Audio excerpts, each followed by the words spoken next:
All right, thank you very much, people. We're back again. There's a new broadcast. Good morning, good afternoon, good evening to every one of you.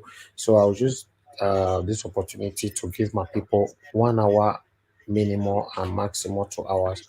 Make una take talk for the matter. Be like say the Russian and just now. I even notice it, but I don't know say Oga CM go come that late night. But I want us to talk on this though, since we don't talk on so many other things since. So let me bring this on. Let me read it again so that people can see what is happening. Who is playing something? Okay, I don't mute you. Thank you. All right. The statement from Tinubu, now they talk just now. According to him, any court orders issued to truncate democracy won't be tolerated. According to the President Bola Tinubu, court orders that stifle Nigeria's democracy won't be tolerated any longer. That's strong. That's a strong word. I want us to talk on this. So I would like us to start with Oga CM. So everybody, don't worry, you guys have enough time, but you must work your time. If you allow only one person to talk for 30 minutes, now you can know. So, but I did here with you now. You let's manage the time so that we can finish on time. Thank you very much. Oga CM, good evening to you, sir. Thanks for joining us. Talk to Okay, us. good evening, everybody. Sorry about my voice, but I'm so I'm so engrossed that I have to say something. You see, this statement by Tinubu is nothing short of dictatorial. He's just telling us that he's going to be a dictator. Remember, in democracy, the arms of government are independent. The executive cannot tell the judiciary, cannot bully the judiciary. You don't do that. It is not for Tinubu to say any court order that will truncate. Who is he to know what will truncate democracy? It's the judiciary that will interpret. So for the judicial arm to give a resolution or to pass a, let me say, what do I say, just to give a resolution on a case before it, the executive has no right to say they are truncating democracy. No, we are not in a military regime. Now, can you imagine the case is still in court? People have not accepted his claim, his legitimacy. What if, but God forbid, it is the other way around? You now know that Nigeria is in for very turbulent times. So that alone gives me the impression that the man is not fit. Forget about calling somebody a Democrat. He's this what he has just said now, or probably he must have had an inkling that tomorrow's judgment, I think is tomorrow, may not favor him. Probably the journey for P2B to reclaim his mandate will be made manifest tomorrow. So probably he must have slept, wake up,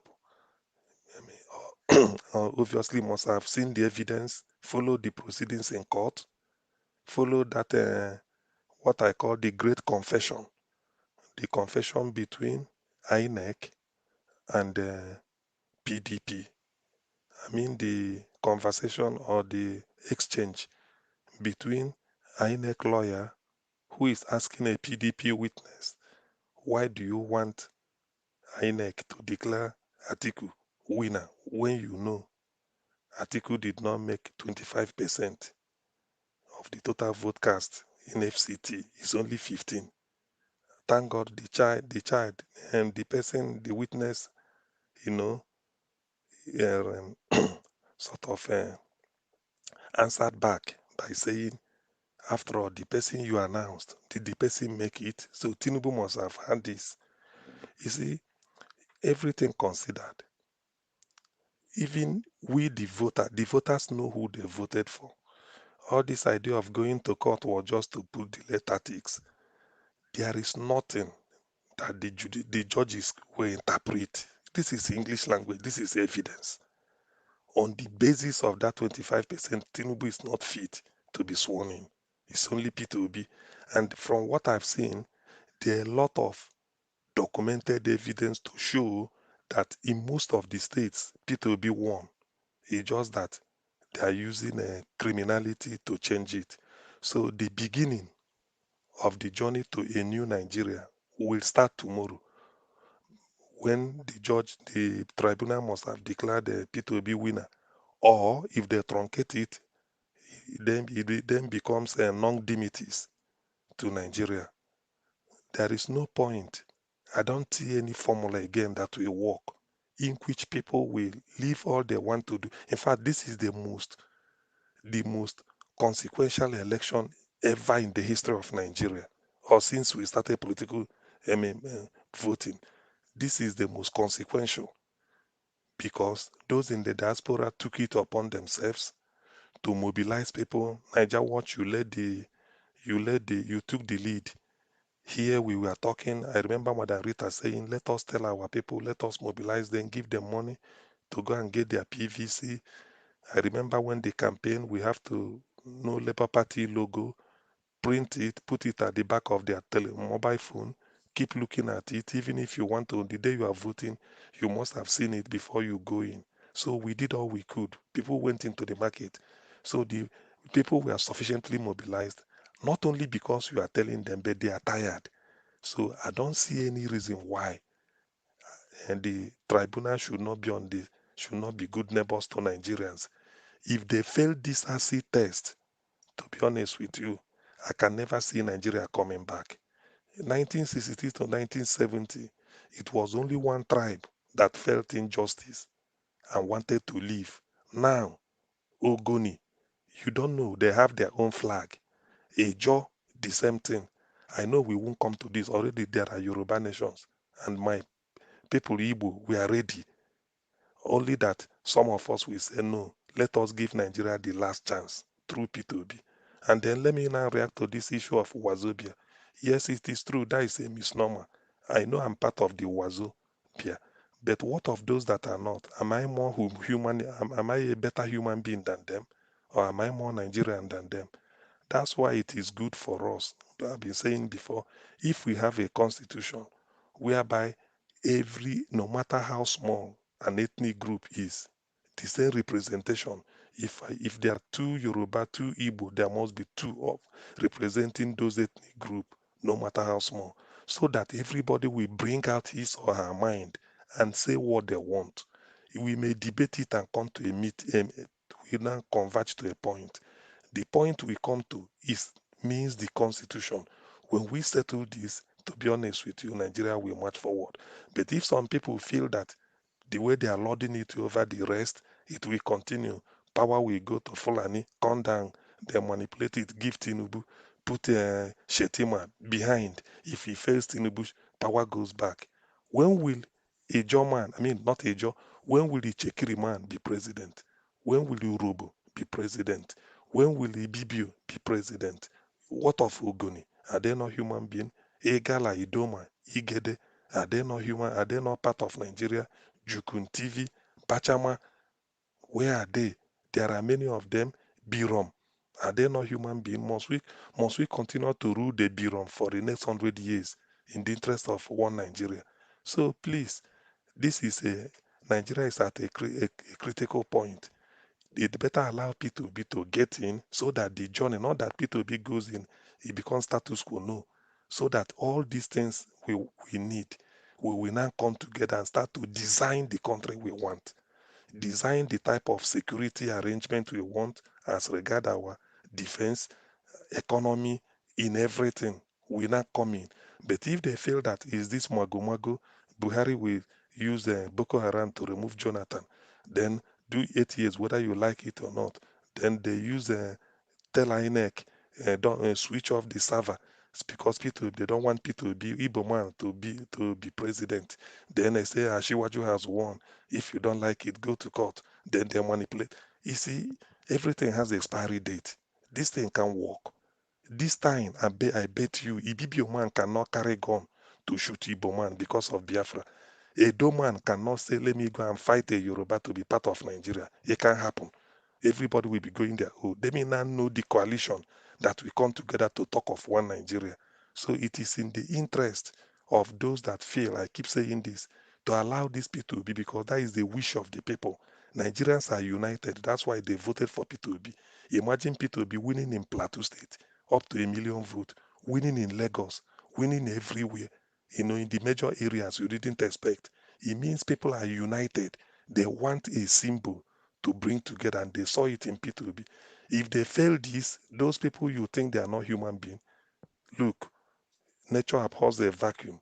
Le Chatelier's principle in chemistry said when a system is in equilibrium and one of those system factors responsible for the equilibrium is distorted, the entire system will adjust itself to neutralize that. So all these things they are doing, I'm having a sense of foreboding. But then let the tribunal, because I know they are going to deliver their judgment either tomorrow or next, and I'm not quite sure.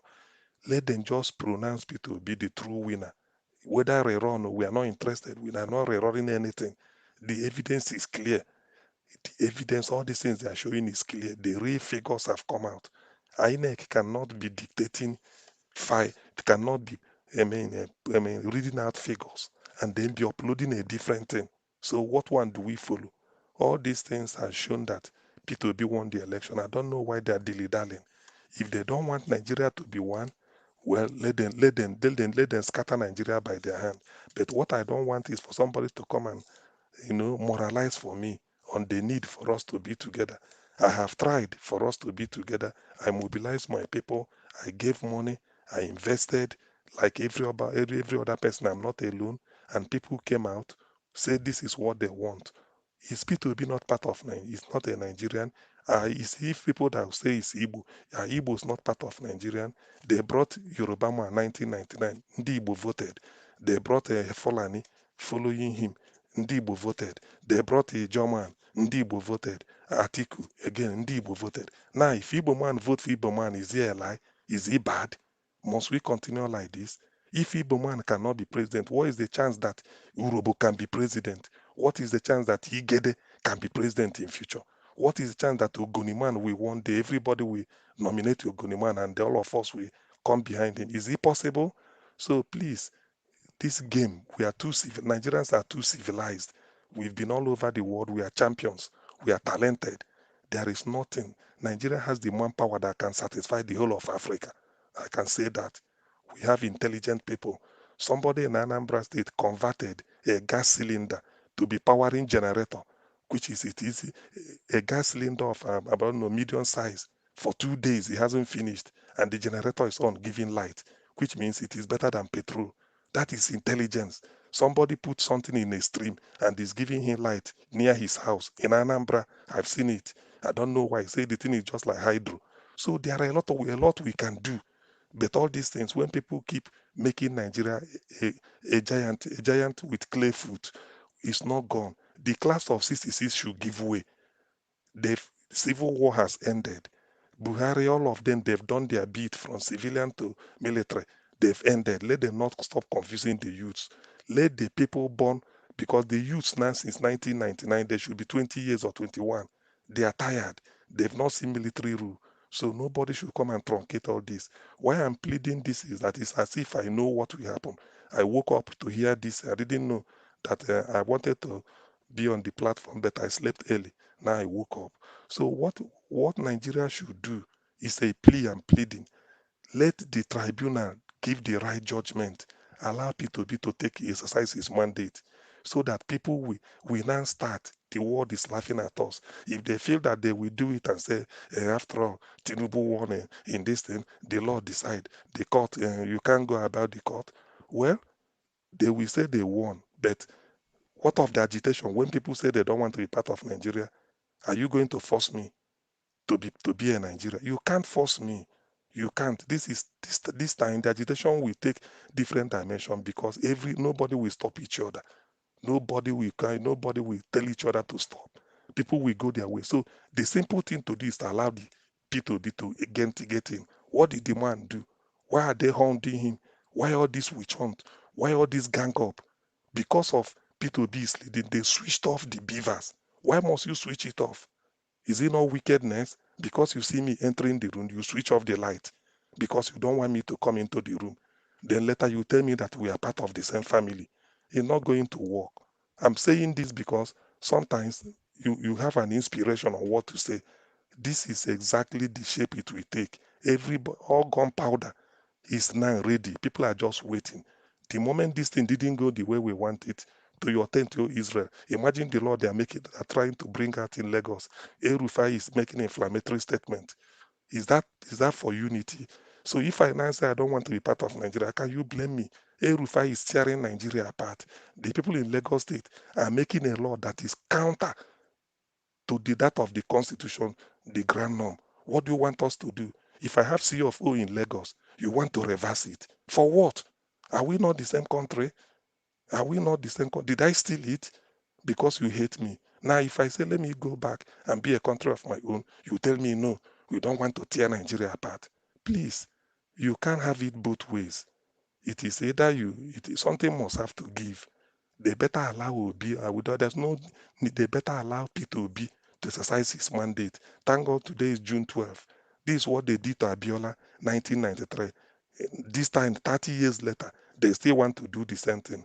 This time, they are meeting a different opposition, a different generation, because some of the people today did not witness 1993. So telling them that is ancient history. What they see today is what they are going to act on. The result is in most of the mobile phones we carry about. So it is in the interest of the tribunal to be good neighbors to Nigerians and do the right thing. Failing it, I can't guarantee what will happen, and everybody is at liberty to decide his future. By the way, men are born free. All men are born equal, and we have a right to decide what we have to be. That Lugard came. In fact, Niger Watch, I promise I will send you a letter to the editor. The British that joined this thing together, they expressed they were annoyed. One of the top permanent secretary, he said they regretted doing it. All they wanted was to see if they can sort of use Nigeria as a guinea pig. So it wasn't really to build a country. It just experiment. He said they are regretting it. Look at, they didn't see if the Yugoslavia had happened, they would have used this as an example. There was no Yugoslavia or Russia to guide them. They said they were doing it then. Can you imagine? Against our will, and somebody will be interpreting law for me. Please, this should not work.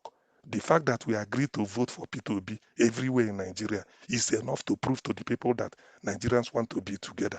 So who want to put asunder there should be ready for the consequence. Thank you. All right. Your speech, I've got seeing is touchy. I just hope by God's grace it doesn't come to that, because if I have to add to it, if you really have to look what Erufai said, till now, nobody have done anything wrong, and nobody have done anything to him. It looks like some people can say anything and get away with it, while some can never. So I need a better Nigeria. That's what I'm standing for. I just pray the judiciary do the right thing. I just need a better Nigeria. We can't continue like this. It doesn't look working. But fingers crossed. Fingers crossed. I hope the judiciary do the right thing. You know, um, yeah, that statement. Court orders that stifle Nigeria's democracy won't be tolerated any longer. That's a strong word. I don't know. I don't. Maybe somebody else might have a different perspective over this statement. So let's take it around. Let's take it around. Um, okay, I think we should. The people that just come in now. Let me go with Chris. Uh, I'm no. I'll come to you, sir. Hold on. Let's go to Chris first. Okay, Chris, are you there with us? Yes, I'm here. Can you hear me? I can hear you, sir. Good evening to you once again. Um, yeah, please. What is your take on this topic? Because we're supposed to have ended this broadcast. To be honest. I believe this pulled out people again, and I just want to hear from you. Talk to us. Yes, good evening, Mr. Najawaj. Good evening, everybody in the panel. And thank you for the opportunity. Thank you for the extra stress to remain here so that we can all talk. You know, it's a great sacrifice you are doing to your motherland. And for that, we remain grateful, eternally grateful to you. Thank you, And sir. also, everybody that has stayed late in the night or afternoon, wherever your time is. And thank you all for being here and contributing to this struggle. Well, before I start, I listened to the program from the beginning. I just want to say kudos to Alex and to Black Panther and give us our mandate is not here. I listened to the three of them earlier, you know. But above that, I want to say He's very here. He's listening to special. you. He's on the screen. He's listening to you. Okay, okay, and I want to say a very special kudos to Mr. Alaba. He is the newcomer to the panel because each time I listen to this set of people, before they make their submission, they just give us something they call like a literature review. You know, they just give you a background to whatever they want to say, and you just enjoy them. Kudos to you all, Mr. Laba. Kudos to you, and especially to Mr. Sien. Mr. Sien, are you a chemistry lecturer or something like that? Because I heard you mentioning the catalyst principle today. It just gives me a memory of my secondary school days, talking about dynamic equilibrium. So having said that, I just want to delve into the issue by trying to draw an analogy, and I agree to Nigeria. I'll just delve into the issue, trying to draw an analogy from what To Nigeria said. And To Nigeria, you see that boat you talked about, that when people are in a boat, that instead of that if you are in a boat, are you going to dig a hole in the boat so that everybody will capsize? To Nigeria, the answer will be yes. If, for example, we are in a boat, I have my family in the boat, and everybody have their family in the boat, and there's a problem with that boat, but you keep using the palm oil of my family to ensure that that boat stays afloat. You see, the hole in that boat in the middle of the sea, whenever there's a hole in the boat, you keep using the palm oil of my family members to make sure that the boat stays afloat. I'll be a fool to allow that system to continue. So the best thing I would do is to make sure I'll dig a hole in the boat, contrary to your opinion, and let the boat capsize, and everybody will try to swim to the ocean, to the seaside, and see if we are going to survive. And don't forget that in this situation, my family, they can swim, they stand a better chance of surviving. So why will I just allow my family to be used to ensure that the boat stays afloat? It's never going to work. I will not take that. You see, if we really have to be fair to ourselves, if we have to be fair to the way this country is being run, some of us don't stand a chance at all to ever aspire to the highest position of the land. Now, when we are talking about power shifting to the north and the south to the east, even that north and south dichotomy, even right there in the north, there are still some powerful northerners. There are some northerners that are actually powerful than the other northerners. Somehow, just look at the history of this democracy that we are enjoying from the beginning till today. Somehow, there is a particular northern tribe that's always in the equation. Somehow. Either they are the vice president or they are the president or they are contesting one way or the other. Are they the only ones that Nigeria is made for? So I don't see any reason why people that are standing up for the truth and those people will be tagged as people that don't want the nation to move forward. No, I think the contrary should be the case. Because now Nigeria has now got, is it not funny that anyhow that the Southeasterner, anyhow they play the politics, somebody will always come out to blame them, anyhow they play it. When they supported the PDP wholeheartedly, people said they were playing regional politics. When they spread their tents, the Southeasterner leaders, if they join other political party, people accuse them of not being together.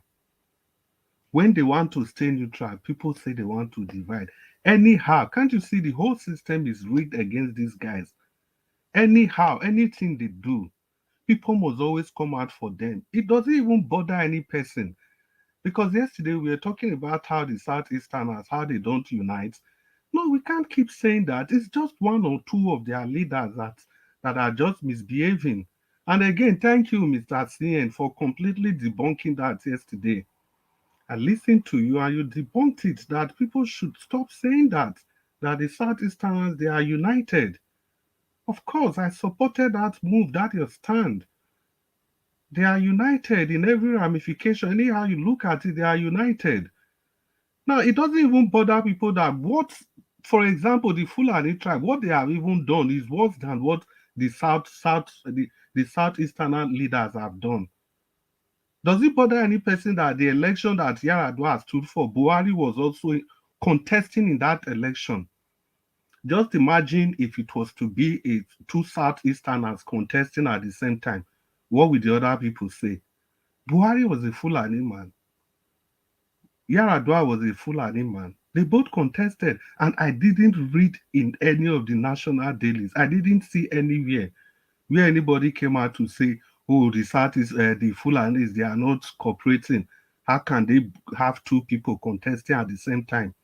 Nobody said that.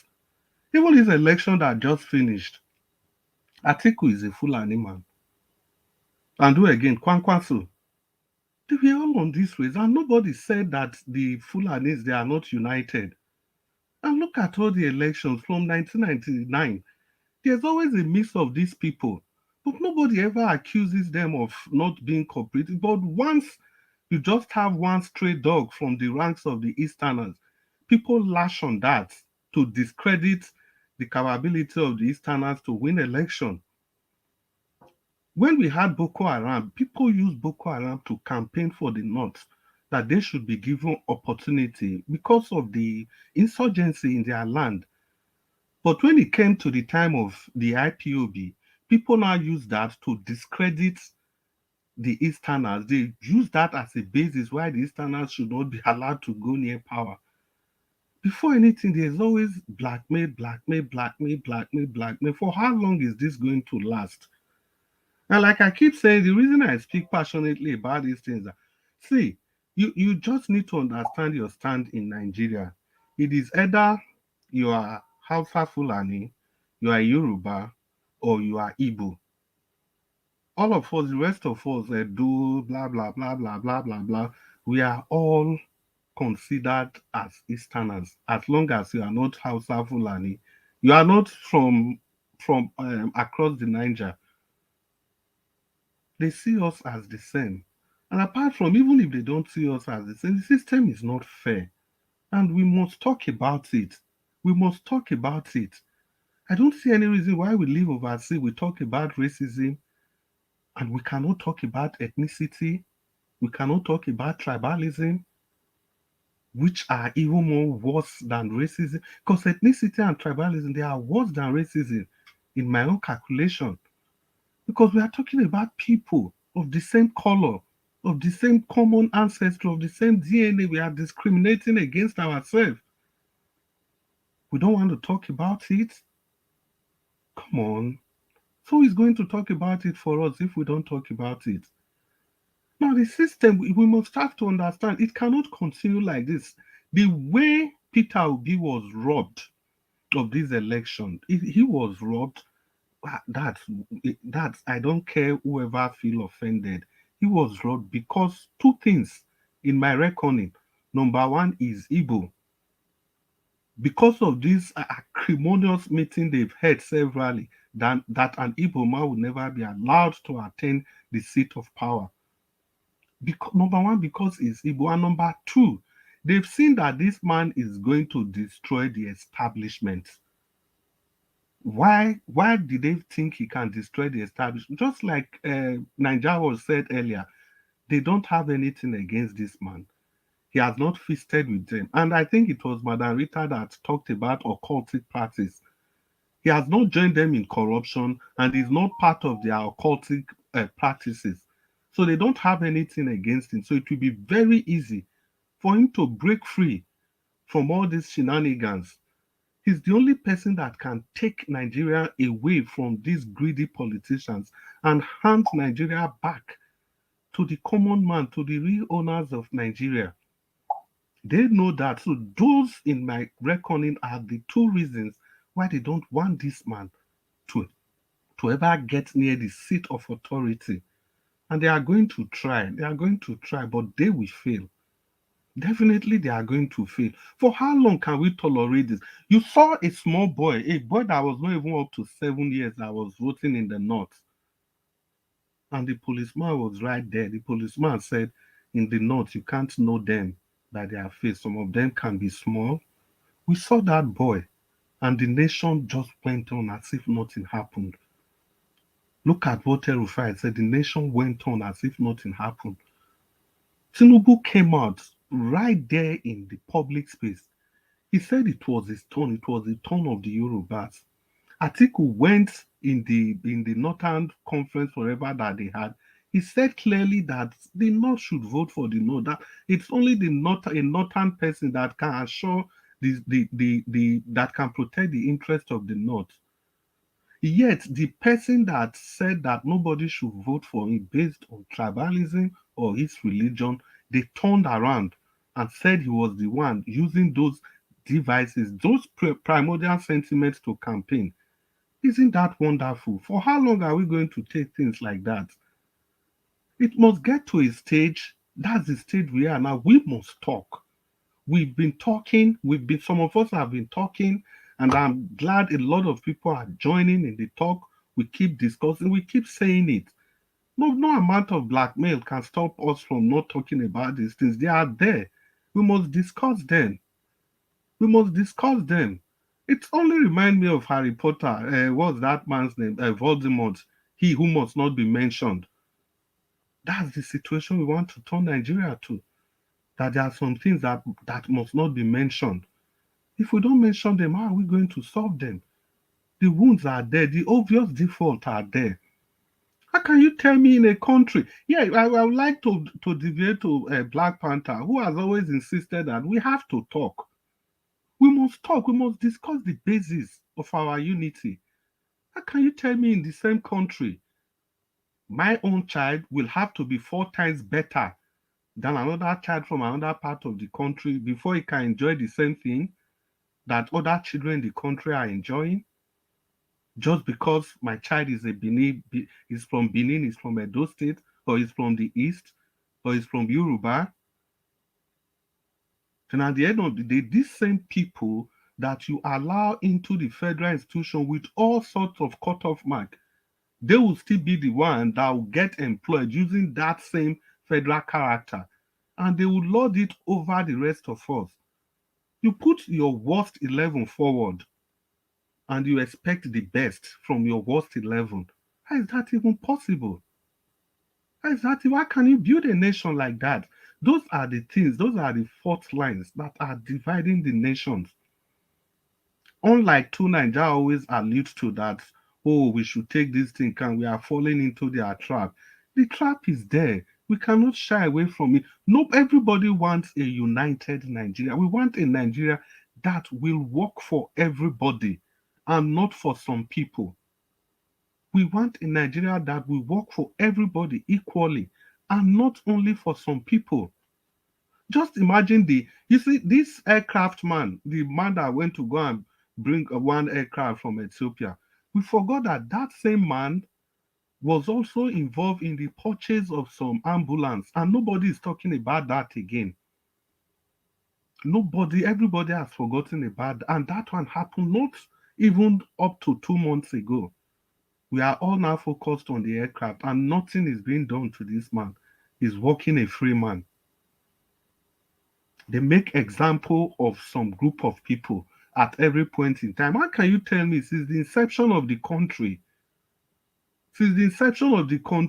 nobody from any tribe has been the minister of the FCT, but you have all manner of people being the minister of petroleum and natural resources. For any person in the country can be minister of petroleum, but nobody from the country can be the FCT minister unless you are from the northern part of the country.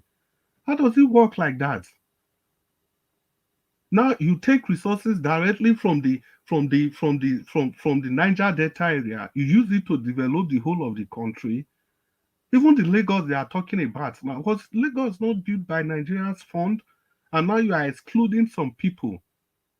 You are excluding some people away from that same Lagos. We saw clearly in during election, people were boasting that if you are from so and so part of the country, you can't vote. And the people that should uphold the law, they were standing there. They did nothing. And you keep telling us that we shouldn't talk, we shouldn't break up the country, we should just be calm. Okay. Try and round up so that Alaba can talk to us, sir. Yeah, it's okay. Let me just round up. It's never going to be possible. Never. We have to keep saying it. We have to keep saying it the way it is.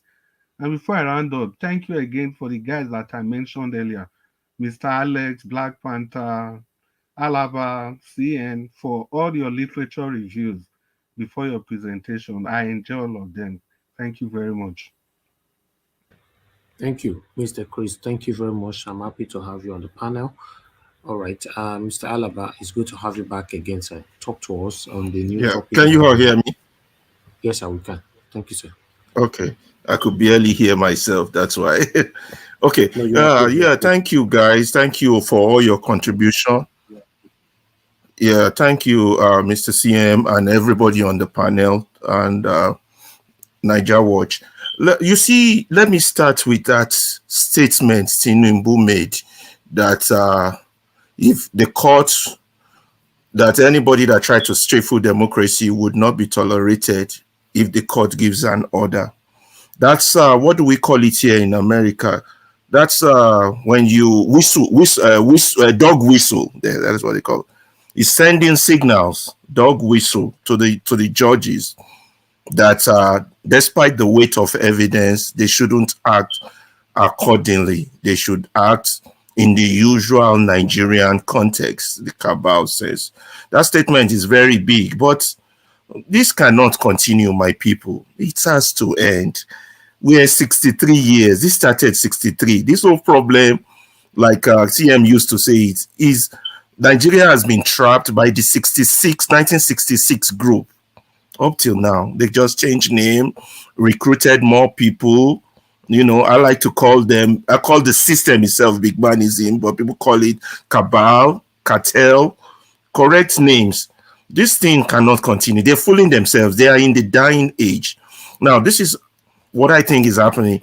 If they don't let Obi rule, it's sad to say there will be no Nigeria, because to that action, there will be an equal and opposite reaction to that. That's what they don't understand. They just don't understand much about power. They think since they've been able to manipulate, dribble, Maradona these, dictate these, control these, we are born to rule that. They've been doing it since 1960s, that they are now invincible. They are now godlike. They have a godlike feeling. They can do whatever they want. I quoted for you one of those who I feel has been compromised. One of the educated people who have been compromised, who says it is the elite echo chamber that is fragmented, not the people. Can any of us here really say that the Nigerian people are not fragmented? That it is just the elite, just those the OBs and versus the Atikus versus the Tinubus that are fragmented? You see how delusional they are in their thinking. But this is what happens. That is what power does to people. Absolute power corrupts absolutely. And the two elements of politics are in play in Nigeria: greed and fear. Fear on the people, being imposed on the people, that makes them scared, always afraid for their life. And greed by the rulers, the ruiners. We should stop calling them rulers. They're not rulers, they're ruiners. And then that divisive thing that this Egbekegbe APC is now pushing, this tribal thing, very, very dangerous.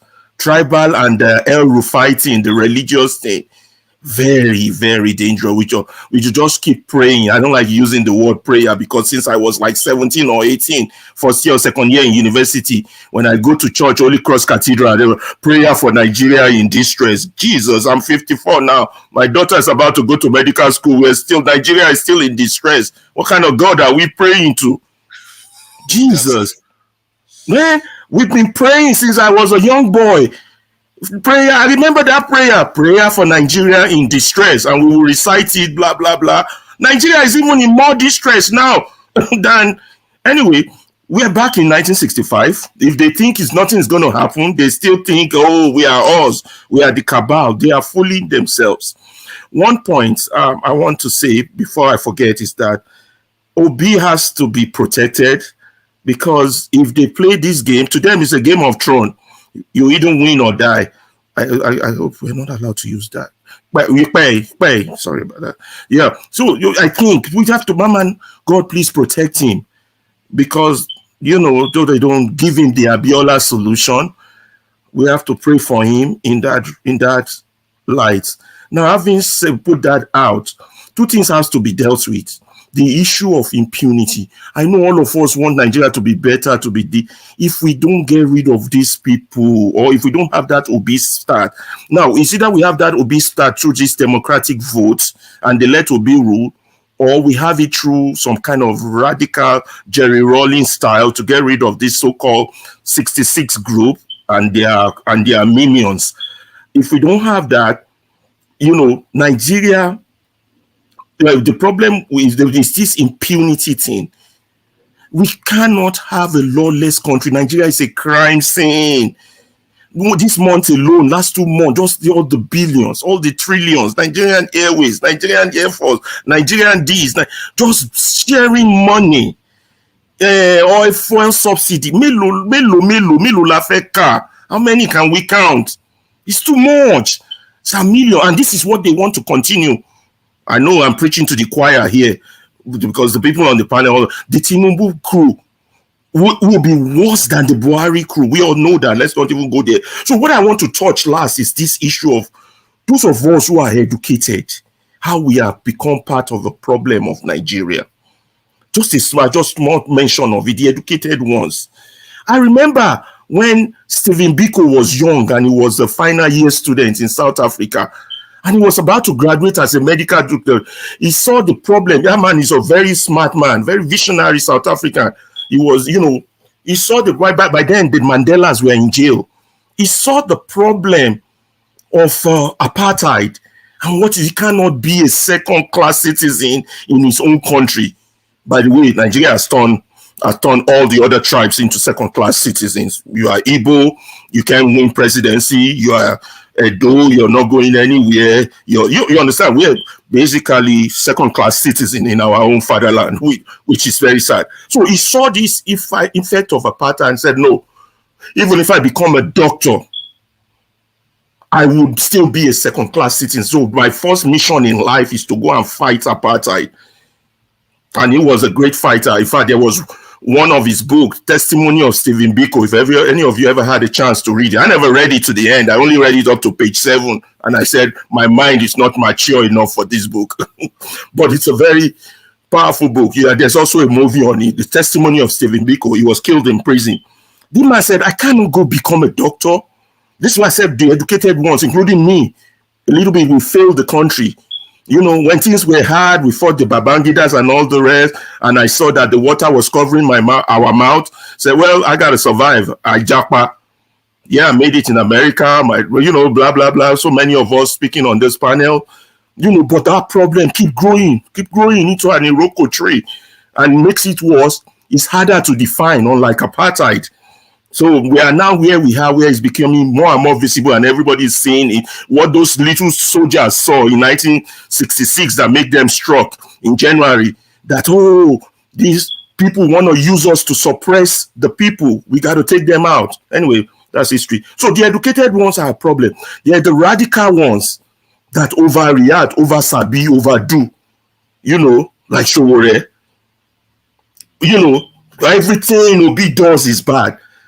When did I even start hearing about Obi? This January, when my friend was, there's this movement. I said, Nigeria, you for all Nigeria. When did I start hearing about?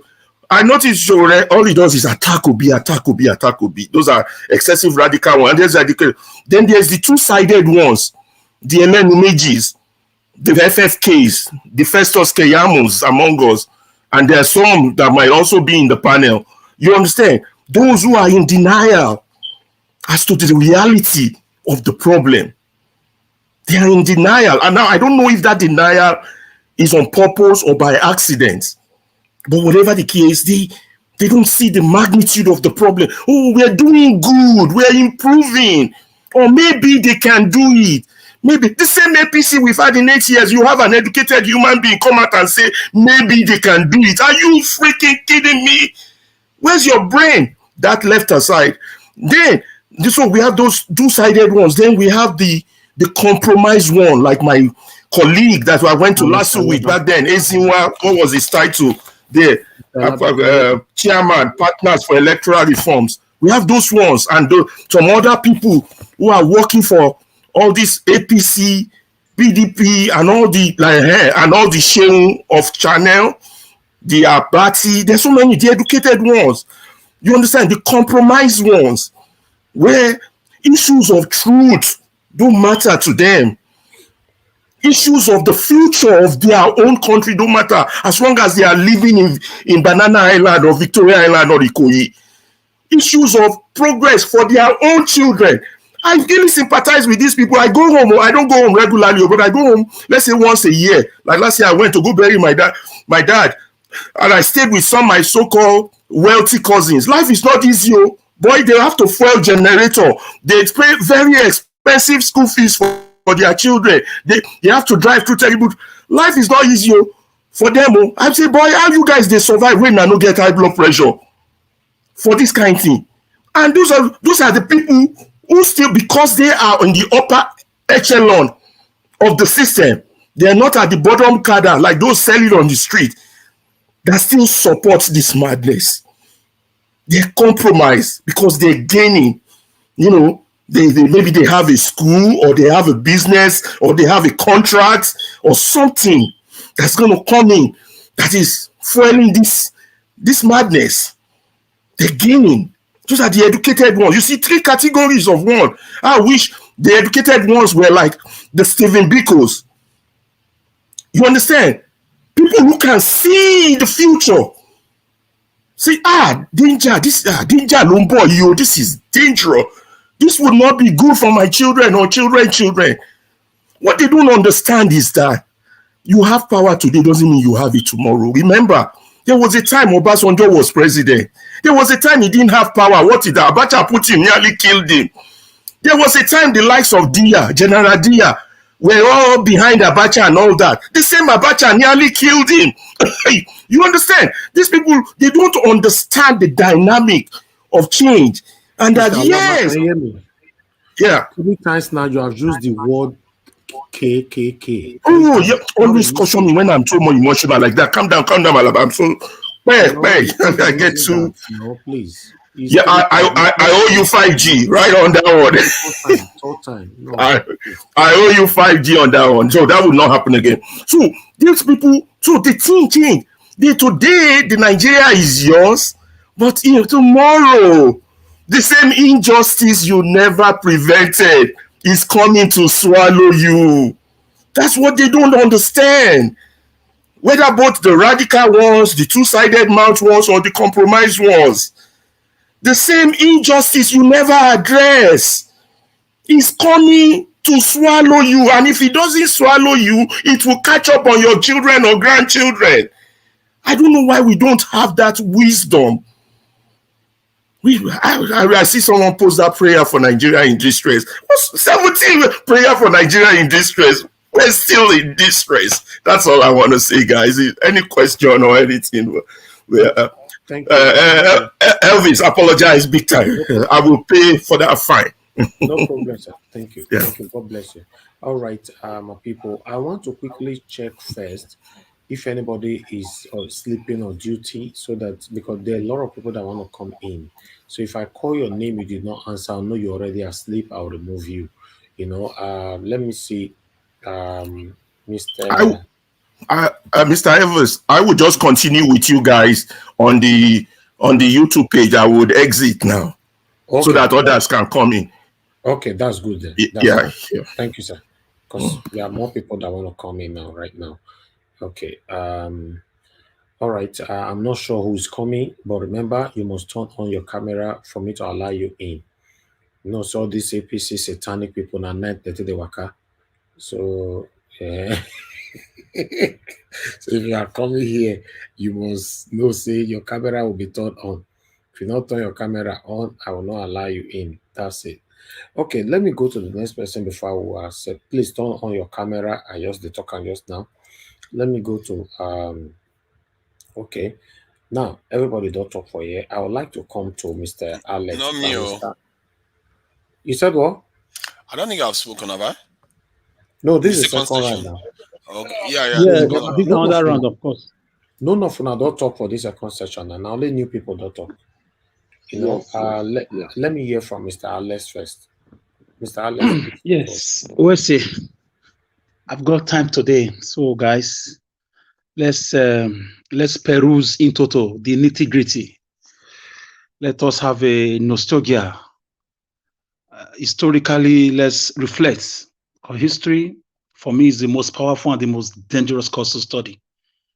It was history that made Ojukwu head Nigeria hostage for 2.5 years. Good or bad.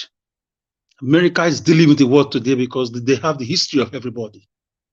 It doesn't matter what British do sometimes. America calls them to order. Go and check this, the abolition of the slave trade. America made Britain obey that abolition. So, guys, for me, historically, we had great kingdoms. The Oyo Empire, the Benin Empire, the Kanuri, the Igbo city states, and so on and so forth. We have to say these things because our history was removed from the curriculum, because some of us already snatched the knowledge before they did that barbaric and satanic activity. The military government and the leaders. They forcefully brought us together. I'm going somewhere. They came to these kingdoms as explorers. First of all, in 1342, they came through Gelegele. We've not really had a governor that has sense in Edo State. Gelegele Seaport would have been a world-class tourism sector. It was the first place the Europeans passed to enter Nigeria as explorers led by Alvaro dos Santos. Go to Portugal in Lisbon at their National Museum. You see the drawings of the great ancient Benin Kingdom. They forcefully brought us together. They decimated people. People were taken out, and they made a deal with the Northerners. What were the deals? Some of the conditions are as follows. Number one, we will not fight you because we know you have support from the Middle East because of your religion. Two, we will make sure you have more number than these people. Who are these people? The Southerners. Let me tell you, there was nothing like Southeast, nothing like South or Southwest. It's a divide and rule mechanism of the British. The amalgamation was between the Northern Protectorate and the Southern Protectorate. So who made us Southeast? Who made us Southwest? Who made us South? Who made them North Central? Who gave them the population they claim to have? Why are they afraid when we reveal certain truths?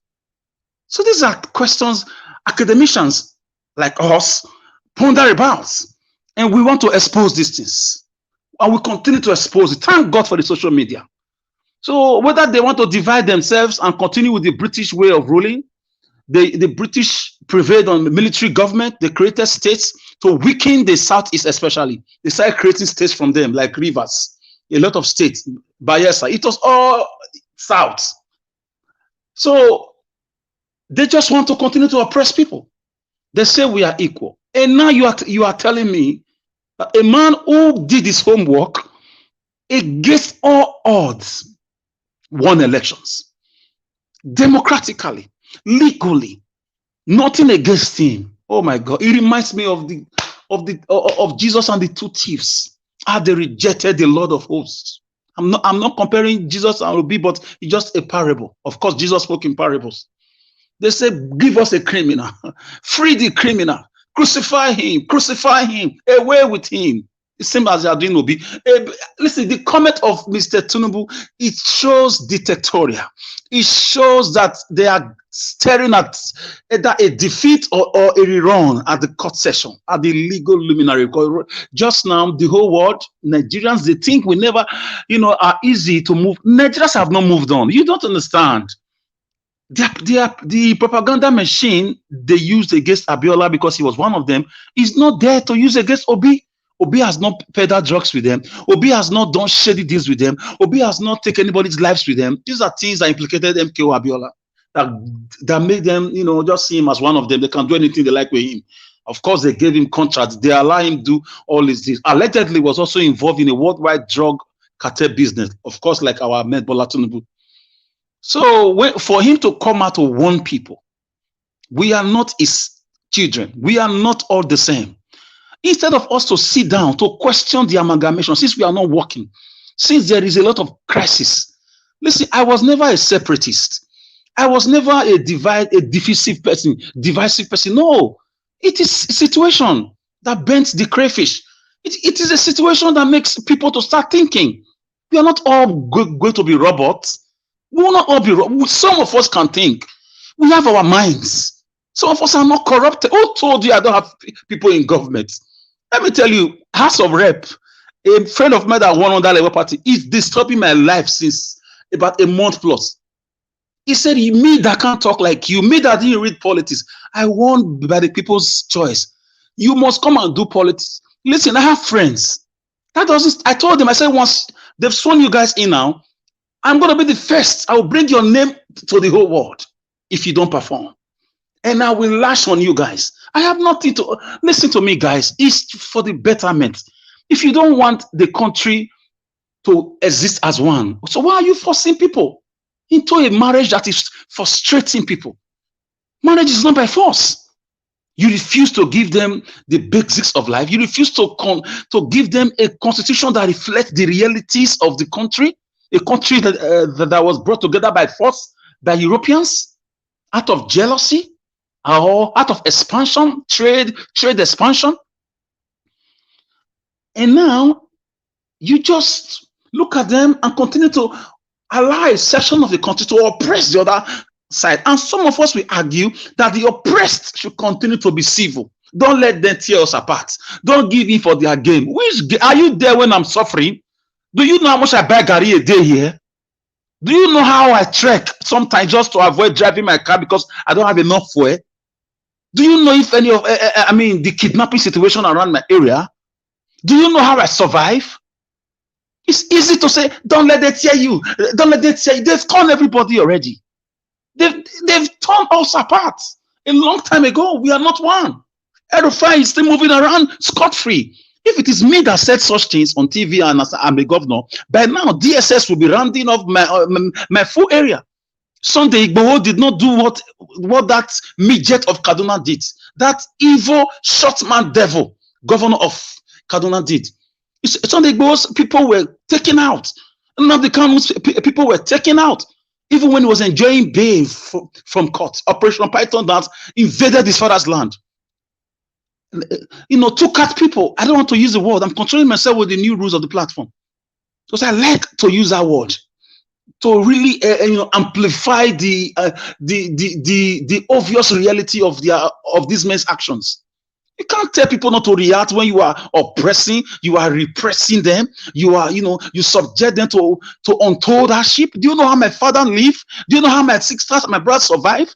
Do you know? So you have no right to tell me how to behave.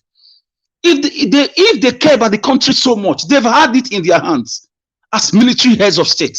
Buhari was a military head of state. Obasanjo was a military head of state. Babangida was a military head of state. Murtala Mohammed was a military head of state. Yar'Adua was there. What's this guy's name? There's another guy. These guys had the opportunity. Jonathan Goodluck was a civilian head of state. He won elections. Why didn't they fix the country? Why didn't they fix the country?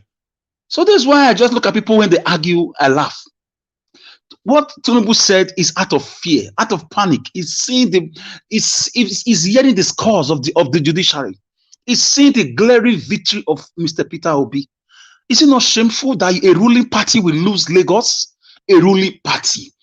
Because of the wickedness that happened in Nigeria. The NSACs, the Lekki Toll Gate massacre is still there. The ending of the life of a young girl called Deborah is still there. The Abuja Kaduna train kidnap saga, where we have people in power. What other divisive means are you talking about?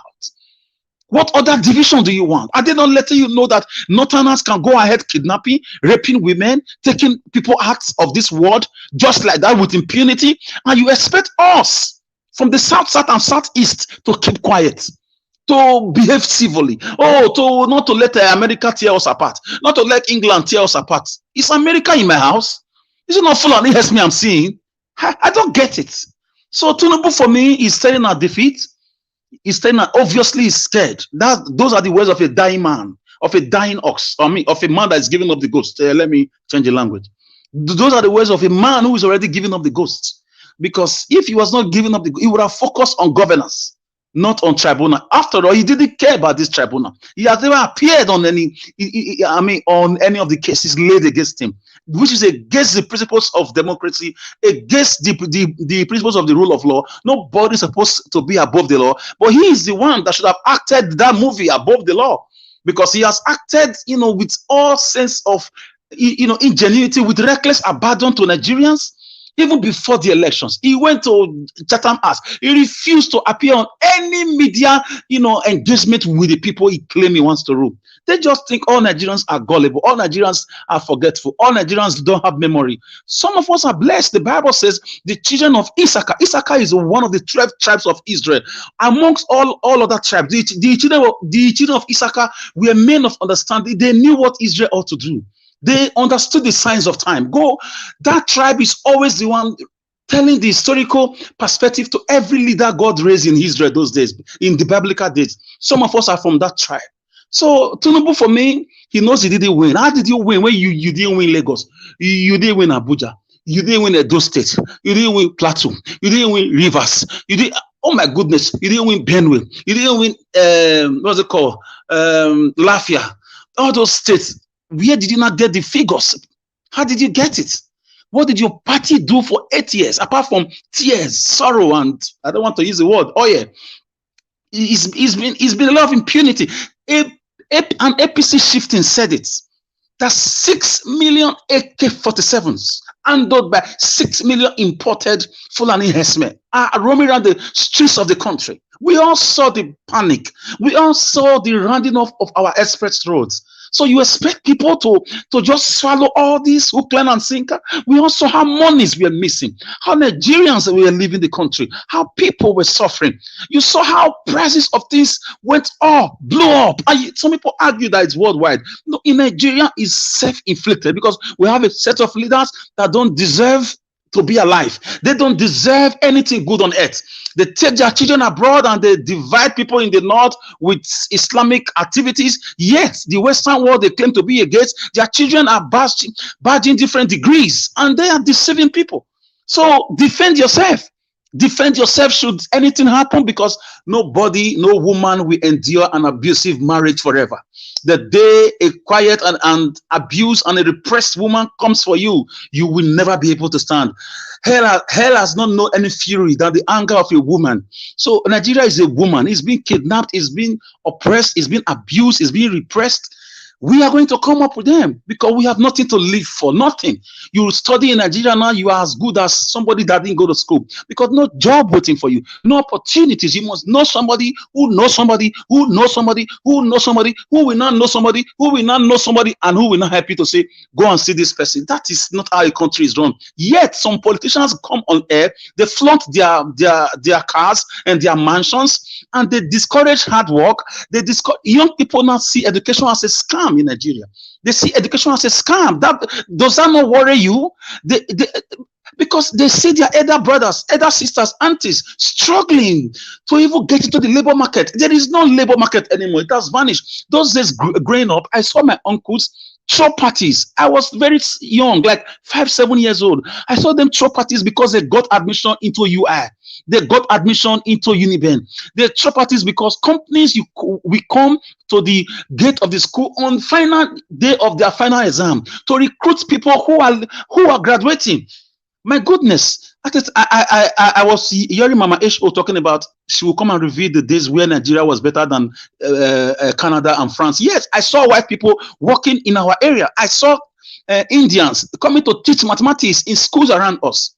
But because we have leaders who are daft, leaders who benefited from this same process, the Fasholas of this world, the Osebajans of this world, those little, even the Festus Keyamo, many of them were, they got this free education we had at some point, but now they turn around, they've dined with the devil, they destroyed the country. Today now, because of the pressure of the courts, they are doing quick development. They are bringing lights. Oh my goodness, they are flashing electricity.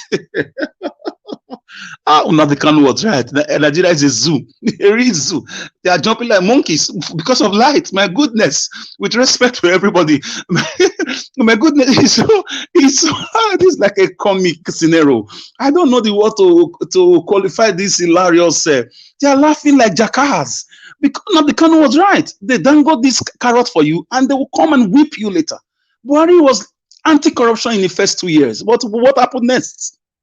If you know the millions of lives that were lost in Kaduna, no justice, and you expect us to keep quiet. So for me, trace your history back.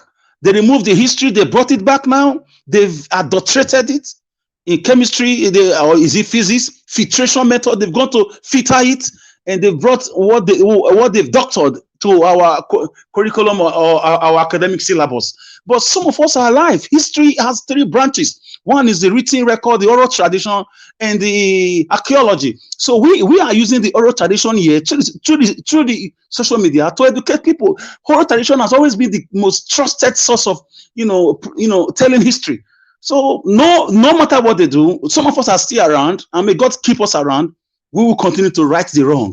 We will continue to tell people the truth, expose these wicked men and women. It doesn't take 20 years to build a country. Singapore did it. Malaysia did it. In 77, Malaysia came to Nigeria, cap in hand, begging for loans and agricultural product like palm kernel. They use that to catapult themselves from third world country into first world. We have leaders who are dumb, daft, clueless, occultic, evil. All they know is taking out people, buying houses, marrying women, then blame Nigerians for the problem of Nigeria. And they send surrogates to different platforms to continue to blame Nigerians, as if Nigerians are the ones who are buying houses with stolen money in different parts of the world. So let's focus on the leadership. We need to right the wrong of our leadership. Thank you. Wow. Regardless, you don't carry all the whole time finish.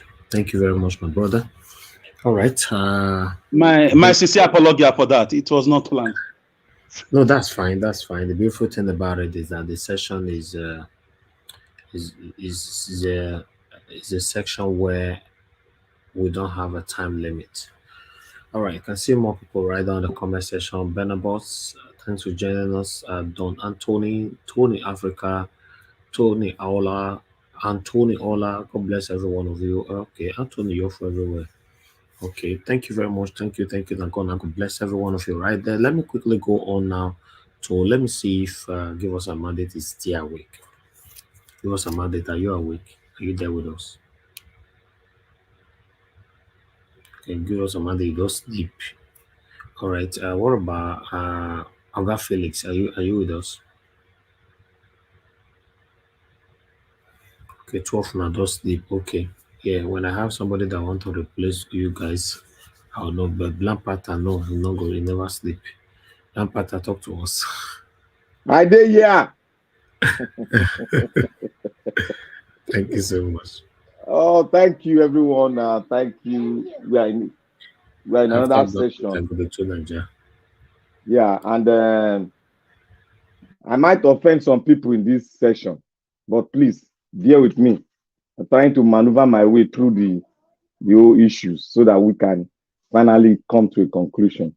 I thank Mr. CM. I thank Mr. Our brother. I've forgotten his name again. I'm not very good with his name. He spoke eloquently well. He went into history and some other things. And I thank Mr. Alex. You're always on point. And thank you for that aggressive, historical, brief historical stuff you did there. And I want to come to this. I want to draw it from these two positions. And I will mention tribe. So you people will be ready for the stuff.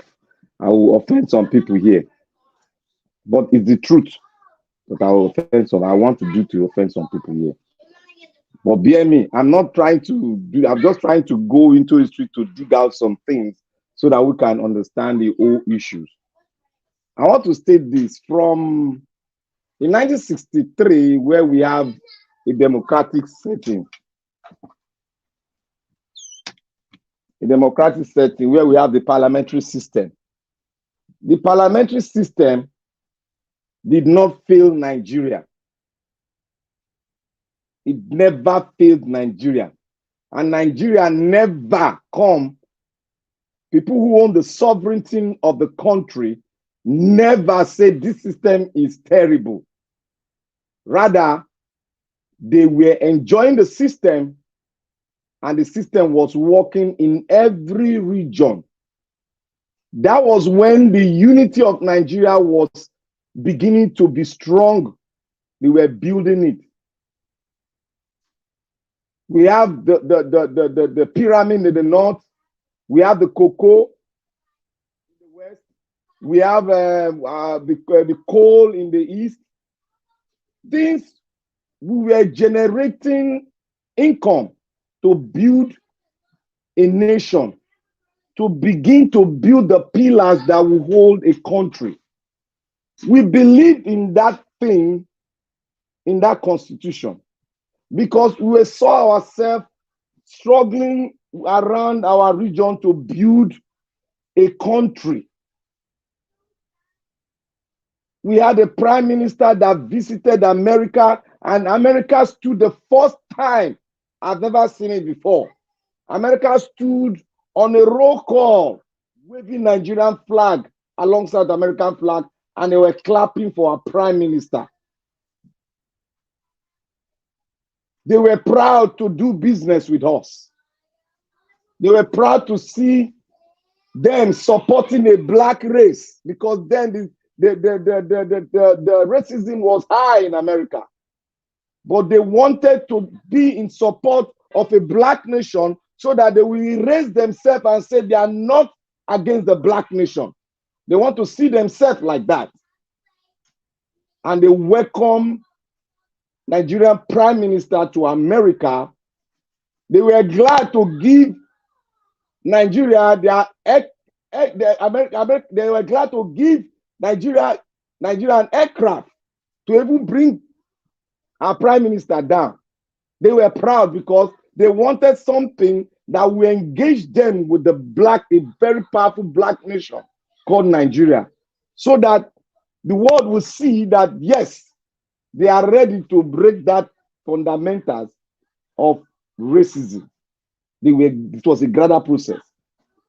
Now, then I will say this: the military and Nigerian military is a disgrace and aberration to humanity.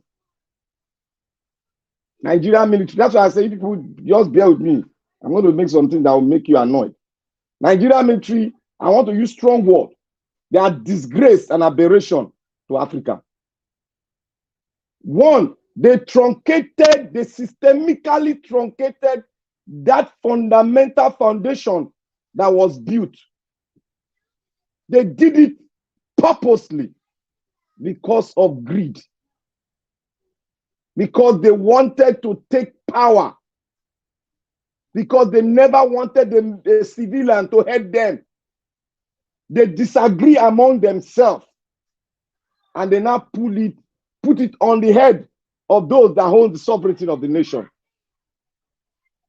They did that purposely to truncate that system that was working, because I've never seen any Nigerian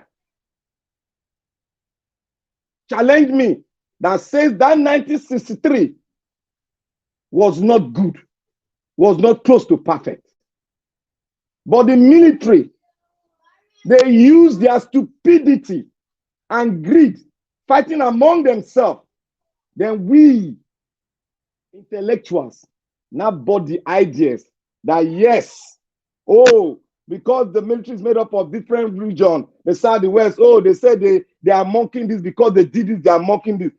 I said this before, that one of the problems we have in Nigeria are the most educated ones that know the truth, but they decide to turn history around to fight the sovereignty of the nation.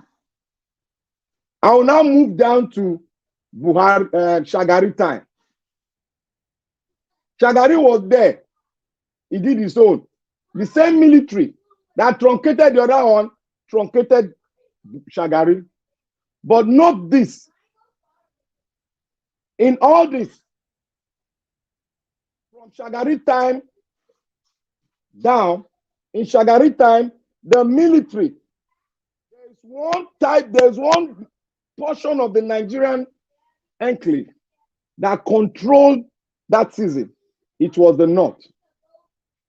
That led to all the northern military, whatever, that truncated down to Babangida, that decided to stay in power for so long.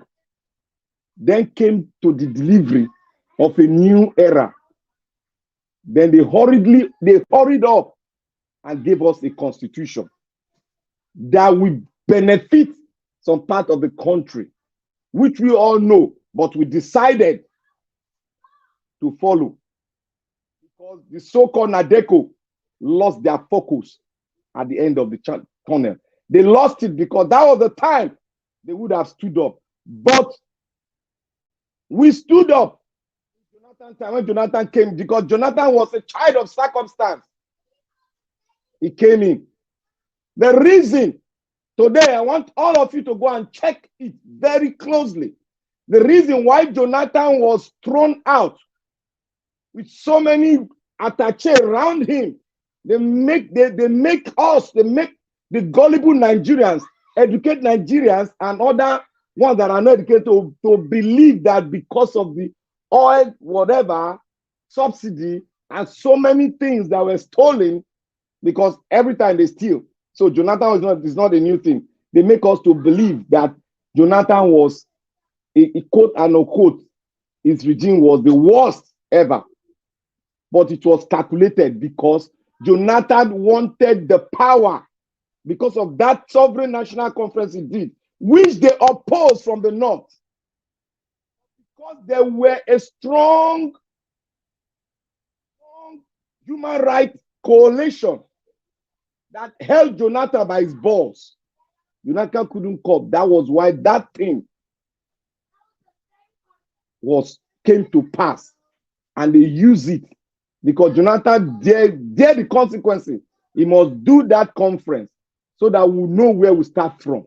Anybody that takes on from me, we know that we have come together to do something. And Jonathan did a good work, gave them all the money, and they rallied around. To buttress that point, they didn't agree with it. That was why when Buhari came, Buhari had to dislodge it and trash it. But didn't know it was there on the internet for us and our generation to see what we gathered ourselves to see, which cost us billions of dollars. When this man, Agbadona, started saying this word, strict Nigerian democracy, we will not tolerate it. These are the language of the military. He joined it together with the democracy word. These are the language of the military, because this is the voice of an autocratic person. And he got that from the long reign of military regime we had. So what I'm trying to say is that there are two regions in Nigeria that are truncating and stiffening democracy in Nigeria. They call this thing Wazobia. And they took out that beer. And it now remained Wa and Zo. The Wa and Zo are the people that have joined hand now. If you look at it, they have joined hand to truncate this democracy because they have gathered together to make it impossible for any other part of the country to have the say in the governance of their own fatherland. This man called Agbado is there to fulfill what they did. They gathered in the north. Because there was one time a lady was being interviewed. He told Agbado, do this for us. What do you have for the north? He said he have nothing. But if he goes back, they will buy him. Remember those words. I know most of you have forgotten, but I'm trying to remind you all. That to show you that this country, Nigeria, Abubakar, one of their boss in the north then, said one thing. He said they prefer to go and pick somebody else outside the country to come and even administer things in Nigeria rather than taking the Bia people. That is to show you all the foundation and the lacuna and the rottenness of the so-called quote and unquote the Nigerian system has been. To tell you that when we come here and use the trajectory of the military, saying that the people are saying, oh, they were mocking or they were mocking, the military is more or less they did a devastating blow to democracy in Nigeria. Because the 1963 never failed. It was the military that failed the country by playing a card of a tribal card. And that tribal card was played in order for the North to start what they are doing up to today. They are born to rule. I remind you all, they said they were born to rule. That is an ideology that has been planted in every heart of an average northern person. Despite all this euphoria that is happening now, all right, because of the analysis they did. So I am saying this, that the reason why I'm saying this is that the foundation which we are building, the foundation we are building now, we end up in catastrophe. They don't give that part to Obi because they know that if Obi change the electoral law, the end of the oligarch reign in the entire Black Africa in Nigeria. That is the end, because the other African countries will harness finances to do the same thing Nigeria did. For him to tell you that the diaspora will be voting, he will make sure that is the first point of call. And no man will come up to announce who the president is. Rather, the people that hold the sovereignty of the nation will announce and rectify who their president will be. That is what we're going to do, and that is what will make Nigeria. Any other thing, everybody will go into its own tent and create a nation of his own. Thank you. Thank you. Thank you very much, Black Panther. I appreciate you. Okay, let me come to Niger. After to Niger, Mama Esho and Garcien. Okay, to Niger, are you there with us? Yeah, I'm here. Thank you. I think you don't sleep. Oh. No, I'm here. I'm just listening quietly. Yeah, thank you. Yeah, this statement by Tinubu doesn't come across as, it's a very odd statement to make when he knows full well that there is a case going on, and whatever generally judiciary stamped on democracy is generally to favor the incumbency. So, which is very odd that he is making that kind of comment, that because in reality, Whenever judiciary is doing that kind of stuff in any kind of democracy, is to favor the people in office. It's never to favor the House of Assembly or the other branches or the legal profession itself. So for him making that comment, then he tells you the direction where he's the people he's trying to target with that statement. And about what has been happening in the country, because I think in the end that's what seems to be behind everybody's comments from Merofa and all that. And most of the people that are making all these comments are acolytes of the APC and the president. And clearly, what they've decided is that given the landscape of politics right now in Nigeria, is the divisive thing. Ethnic politics is what they want to play. And without a care for the consequences it could lead to, whether it's going to help the country or not, they don't care. And no matter how we, try to run from it, hide from it, no matter what, this century doesn't care. The other people's presence in this world, they don't care. They're not going to disappear. They are going to keep advancing. Their AI technology, their quantum technology, their space technology, their nuclear technology, bioweapons, all of them, they will keep advancing. And we'll be here talking and arguing amongst ourselves while the world is going on. I wish that wasn't the case, because that will give us time to, indulge ourselves in some of all these things that we are doing. And I fear sometimes maybe it's too late for us, because sometimes the way we talk, I don't understand it, because do we even take time to watch how other people behave and what the kind of things that they are doing and how they see us? Do we even take time to really observe these things? Because they look at us and they think, these people, in short, some of them have completely, they are not even looking at it like, they just look at it like a breed of people that they cannot do whatever they like with. Some of them will be like, oh, maybe these people, they can't get their act together. They just seem like they are weird, lost people that just argue, and they don't seem to make sense. So they look down on us because we are not projecting ourselves, and we are creating a vacuum in the world. We are a massive population, but we don't control anything. Nothing. To Niger, sorry, I think they don't look down, or they look down on our leaders. Because our people are doing great things around the world. That's why Some of the best See, engineers, Alex, doctors. Stop patronizing people. It's not going to help. No, I'm not patronizing. I'm just telling you, don't generalize. They look down on our wicked leaders, is the point. You are abroad, flying our flag. You are a great guy. You are doing legitimate things. So they look down they know about the rottenness of our leaders, because they are in charge of the banking system. They know how much is stolen every time from the people. They know these things. So we have to keep engaging ourselves until we get it right. It's not how these people see it. When a child from a poor family shows up, they don't say, oh, because the dad is poor, the child is different. They will just associate the child with that same fate.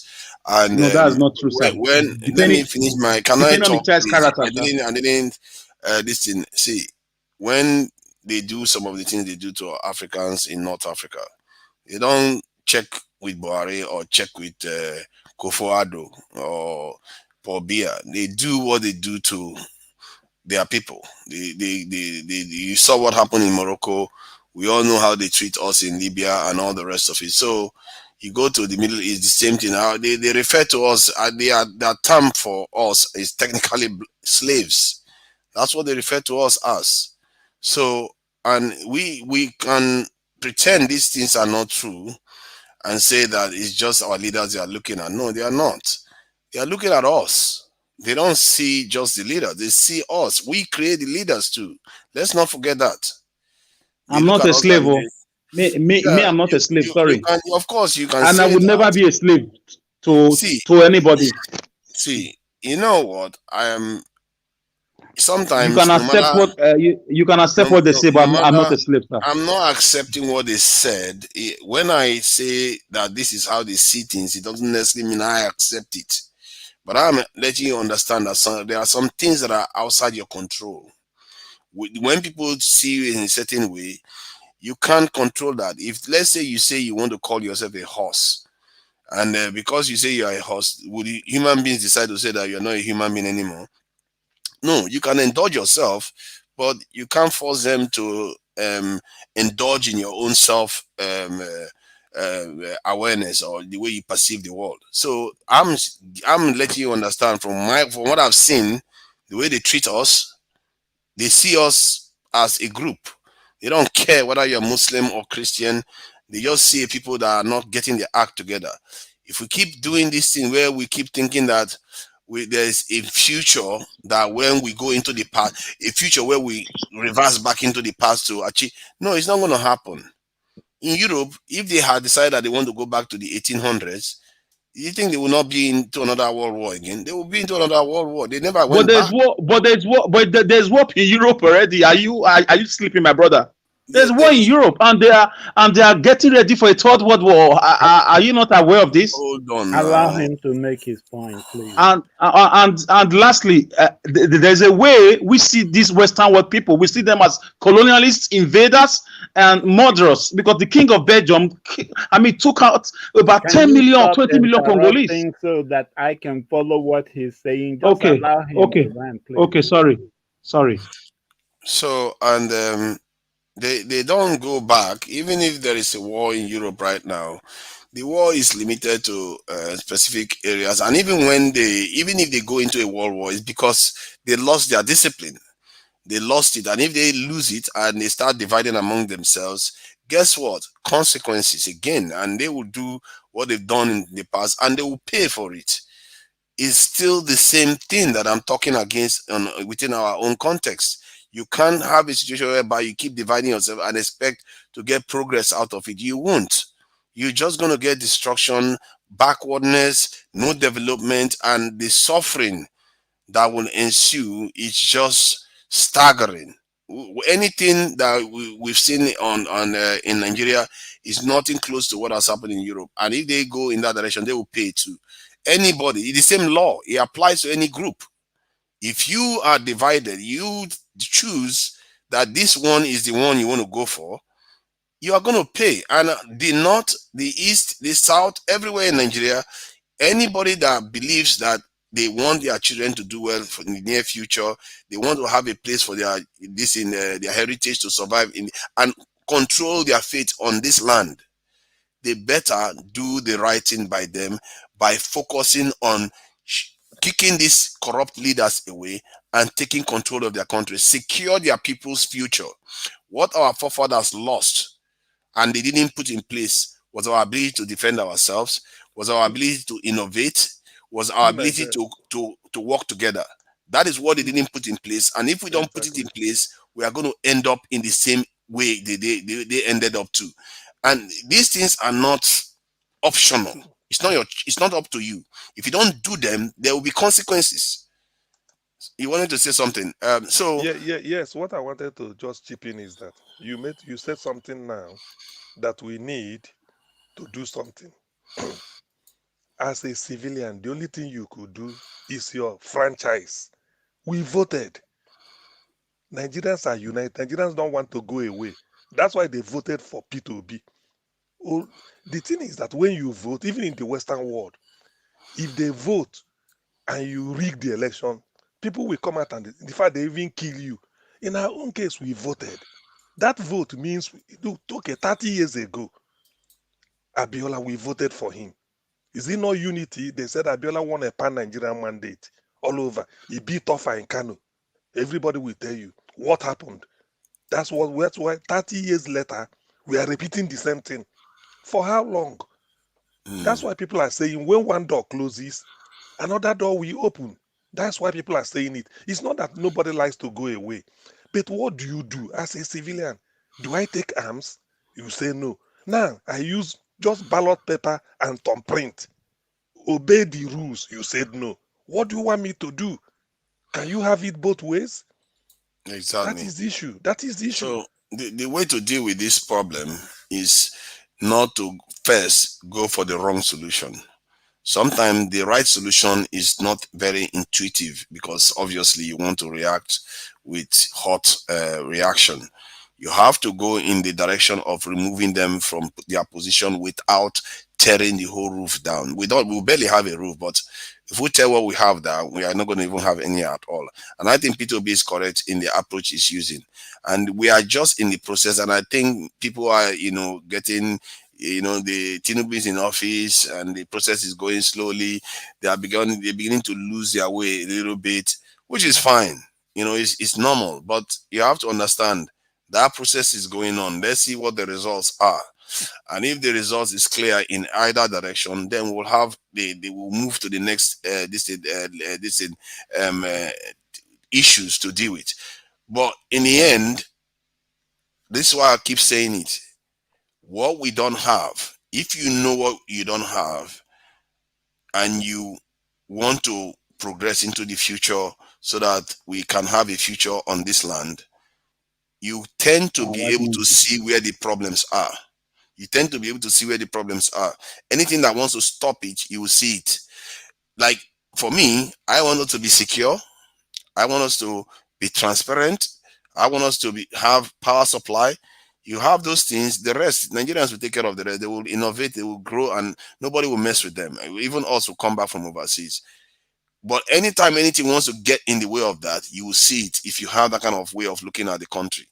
Because they kind of say, if people are fighting each other, you will see it. Naija, can I interject you? Yeah, go ahead if you want to. You see, we are saying this is just so sweet to say that you come, we change the oligarch like that. My brother, it's not the way you think it is. It's the way you are saying what you are saying now. You are saying we should continue with this same law. And with this same law, it is impossible, almost impossible, to take off these people because they will continue to give birth to more and more. There's no way you can take them off. Thank you. I think you underestimate your power. Then. No, don't you say time with Tunaja, can I ask you a question, please? You not share now time with you now. Just a question, please. Tunaja. Since the white people, the Westerners that we claim as superior, they are calm, they are innovative, they are progressing, but they are fighting and wiping out themselves in Russia and Ukraine. If this was to be happening in Africa, they will say we are black monkeys. Can we call them white monkeys now for killing themselves in Russia and Ukraine? Are they white monkeys? Because America is supplying weapons. China is doing their own secretly. So are they white monkeys there? Can you explain that to me? Thank you. I think that personally, I think you could argue that it is barbaric what they are doing. They could decide to do something else, and it's part of the problem we have in Nigeria is what is manifesting there too. What Americans are doing is basically protecting their own interests. They are being tribal in the European context. The Anglo-Saxons, America, Canada, UK, New Zealand, and Australia, they want to ensure that Russia doesn't merge with Europe, because if they do that, their own power will be diluted. Technically, you can see that dynamics in Nigeria too, isn't it? Where one side wants to stop the other side from coming together so that they can keep control of the entire business. So that's what you see in Europe. Any area that exhibits these things, their fates are often reduced. The truth is that we don't want them to come together too. From that point of view, I'm on the side of America, because I said it before. If those areas strategically they came together, we are in bigger trouble. I'm on the side of Russia. I'm on the side of them quarreling among themselves until we develop. See, the more you see, they are not on our side. So the more your enemies are arguing among themselves, or the people that are your rivals are arguing among themselves, is it not a good thing? It's a good thing. It's like when you are running a relay race, the opponents are falling on each other when they want to hand the baton over. Good for you. You run faster and go past them. That is what they are doing. Let them slow themselves down. That is good. They are playing, and they are doing it because they know they can afford it too. The moment we start to emerge, you will find out how quickly they will come together, or at least America will ease up on the Russians. So don't go too far with that. That's just one nation. They are doing their own European politics there. So for me, the same rule applies everywhere. If you use division and you let the dividers win, you are not going to grow. Your population is going to suffer for longer, and it's just a lose-lose. Really, it's just lose. And if you want to get rid of these leaders, yes, it's not going to be easy. But think about the other direction you wanted to go. It's even worse. It's even harder, and the outcome you can't necessarily predict it. That is why it's good to go the other direction. And this is what I see with the wisdom of what P2B is doing. And it's not only what P2B is doing, we have to forge other methods, other ways, because these people, they have people on the ground, they have alliances with different institutions, the military, the media, the legal system. That's how we should be doing it. There are groups on the ground right now doing these things in Nigeria. We should be forging alliances with them. Us that are in the diaspora, we have resources, we have a level of protection, we have a level of stability. We can work with them to start changing things on the ground in Nigeria. Those are the kind of things you want to do. Any other direction is going to cause more problem. Other countries have solved this problem. The diaspora was actually needed, and that's the thing. We in the diaspora, we seem to we don't recognize that we in the diasporas are often required to solve the problem in the country. After all, most of the so-called leaders we have, many of them were technically diasporans. They were, Tinubu was overseas, and most of all these our leaders were educated overseas. They spent a long time in overseas before they came back to Nigeria. The people that developed China, many of them were overseas too. North Korea, Singapore, all of them. Yeah, Taiwan, Japan too. yeah, Japan, yeah. they were all overseas. It is us that can help make the change on the ground there. So I would leave it at that. And like I said, divided house doesn't prosper. Unstable nations we don't prosper. What we need most is prosperity, development. Once we get those things, now we can have the luxury of worrying, because our enemies don't have a lot of power over us anymore. Once we have these things, we can now start sorting our issues out. If we want to have all kinds of different kind of government and different kind of arrangement, you'll be surprised. You'll be able to do it freely. The reason why we are not able to do it right now is because there are things overriding these interests. These our leaders, they don't have that freedom. They are all slaves to these people, because if they do anything else, they are afraid. I was having a conversation with a South African, and South Africans are able to say stuff that Nigerian leaders cannot say and get away with it. And it turns out that part of the reason why is because South Africa technically has European hostages in their country. You can't exactly do anything to a country where you have so many millions of Europeans, and you just go and destroy the country and cause problem for the economy, because Europeans are going to suffer too. Then you start seeing Europeans going to fetch water for miles, and Europeans doing all the kind of You are, nonsense. you are a very funny person. Doing They'll go kabu and fetch water kabu. from where? Now they start doing kabu kabu. Yeah, they don't want that. They don't want. They don't want. They don't want Europeans to see that kind of What is stuff. kabu kabu? What is kabu kabu? When you start riding the Okada, and they start riding Okada, so they don't want that to happen to South Africa. So that's why the South African leaders can say this is not get away with it. But if Nigerians did that, all kinds of hassle they will give us. They will threaten. Look at what they threatened Sudan last year, and look at where Sudan is today. To Nigeria. Go ahead. Yeah. If I may just cut in, I've been listening to the discussion. I think you've summarized everything that our leaders are not able to do certain things because these our so-called enemies, like you used to call them, they have so many things on them. But now we have an opportunity to produce somebody that they most likely will not have anything on. But still, we were the same people, these same leaders, they jeopardized this opportunity. So how can you blame the West? I'm not trying to kind of attack you, but I just want you to expatiate. How do you blame the West? How do you expect the West to take responsibility for what just happened in the country? For example, we have a certain Peter Obi who we are sure is as clean as clean. Now, he had the opportunity of having that mandate to do whatever he can do without the West having anything on him. But how come? Is there any way the West contributed to the malfunctioning, the so-called malfunctioning of the beavers, the activities of the INEC chairman, the policemen, every? Can you explain how is the West implicated in that? You can start from them treating Tinubu very, very well when he go into their country and grant him all those things. But that said, though, I get where you're coming from the point of view that we are ultimately responsible for our fate. Like Exactly. you are Ultimately. ultimately responsible for your house's protection. It doesn't mean that when that armed robber shows up, the armed robber is not also a factor. He came in to obstruct your progress in that house. So it's still a problem. You are a problem, but the armed robber is also a problem. You see what I mean? And you have to deal with one first, then before you deal with yourself, or you deal with yourself, you deal with the armed robber. Either way, both are problems. And so that's how it depends on how you want to look at it, which one you want to deal with first. And I say, if we fix ourselves, you can fix the armed robber problem. In other words, you can prevent people to come and start stealing our resources and ensuring that our nation never grows. Our problem is not necessarily because we are too corrupt or we are wicked and all the rest. It's just that all the money we work for, it ends up in their hands. If that be the money is ending up in Nigeria, what do you think is going to happen? We are going to use it to invest. We are going to use it to innovate. We are going to use it to do all kinds of things, and we'll get more money, and the more we prosper. But because most of the stuff is ending up in their country, and even us, like us now, speaking from here, I'm one of them, ending up in their country to work for them.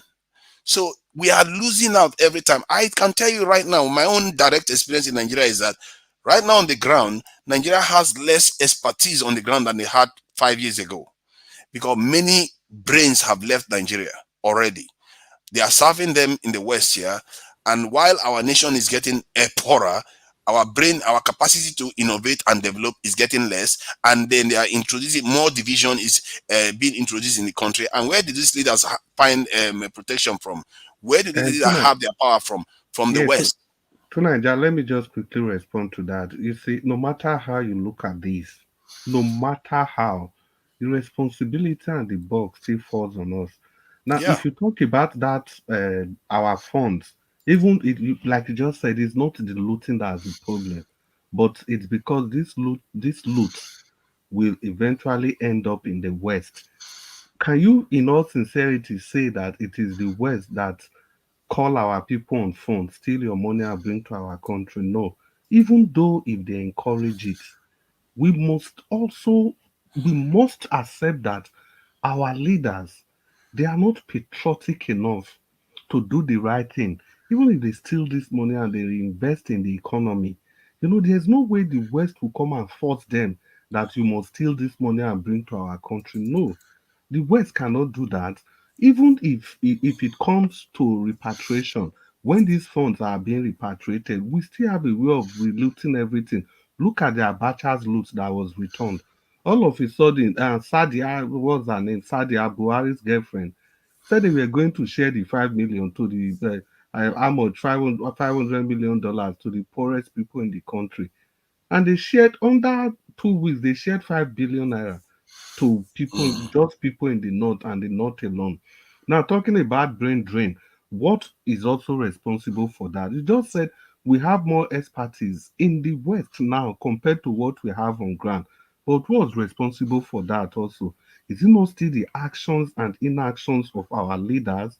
For example, you go to interview because you are from a certain part of the country, you are not given the same opportunity. You see nepotism in appointment. Look at NNPC, for example. They do interview. Look at CBN. They employ people every now and then. You must have to be the child of so so and so. The juicy positions, the juicy ministries, you will never get the children of common men entering such positions. And these people, they take the resources of the nation and they oppress the rest of the people. So what do you expect the experts to do? They will leave the Mm. country because they know if they go outside of the country, they can make their money in dollars and have this thing converted to naira, and at least they can leverage on certain things. So how will you blame the expert? Because your country refuses, the leaders, they refused to produce simple, clean, Mm. pipe-borne water. They refuse to produce electricity. They refuse to give us good roads. And you don't expect people to live all their life. People want to contribute to I the understand what you development of the mean. So that country. I think I get Let me just round up. this thing so that People I want don't to interrupt. contribute to the development of the country, but they are not given the opportunity to do so. Mm. not Yeah. because they don't want to, because the leaders don't want them to. So these people Mm. have to leave eventually. They are forced out of the country. So even if we go to the north, to the west, to the east, we can take this argument to the moon and come back. The basic Mm. thing is that our leaders are ultimately culpable for everything that is going on, even if we have enemies in the West, which I accept. But without the input from our leaders, these guys they can never succeed.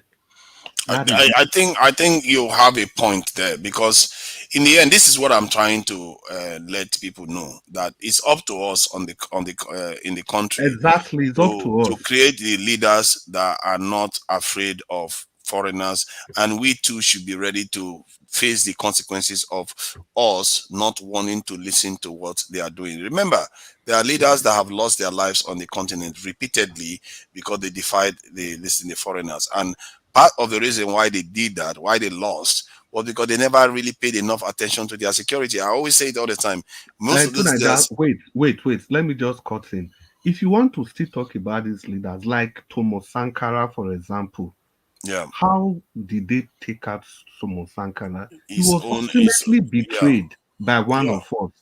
yeah. Muammar Gaddafi was ultimately betrayed by one of us. Blaise Mm, Compaoré betrayed Thomas Sankara. Muammar Gaddafi, we know who betrayed him. Even this other guy that Alex mentioned before, the guy from Congo that was flown to Belgium, was ultimately betrayed by Patrice one of Lumumba, us. yeah. Look at MKO. We are talking about how the CIA came to, after their visit and we lost MKO. Mm.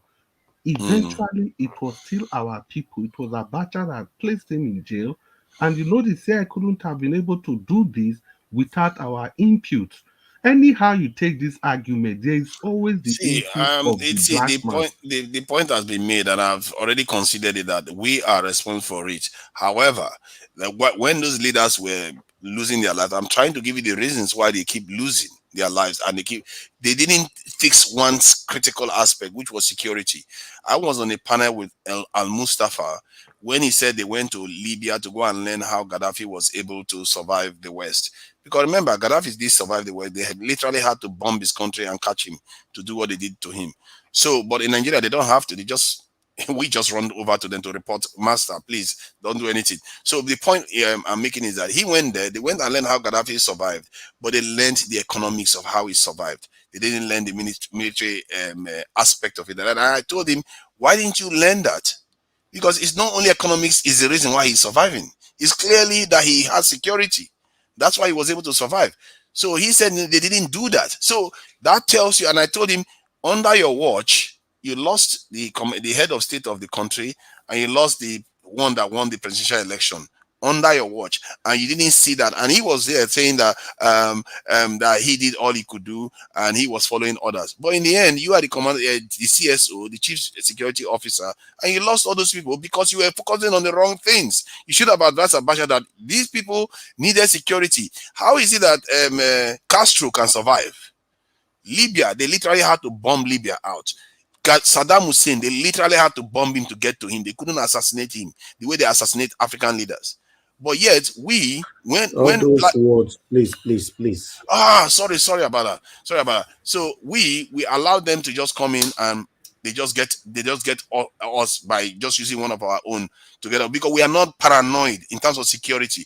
We are not paranoid enough, and I think we really need to pay attention to how other people do it.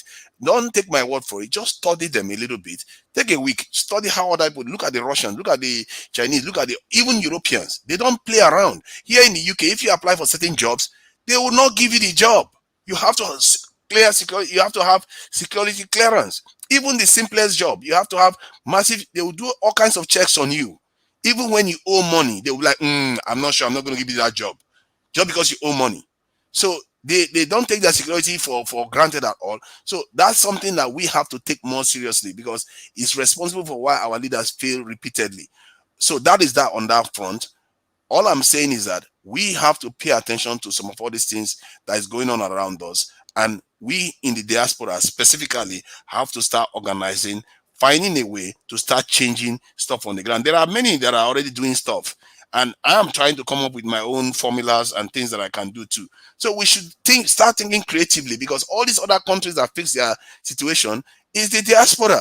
It came from the diaspora. So we are having these conversations here right now, and we are also opportune to be aware of our capacity to change that country.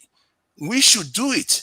There's no reason why we cannot do it. If anybody is listening to me that that was thinking that it's all up to the people on the ground, then no, it's up to us too that are in the diaspora to come up with ideas to change stuff.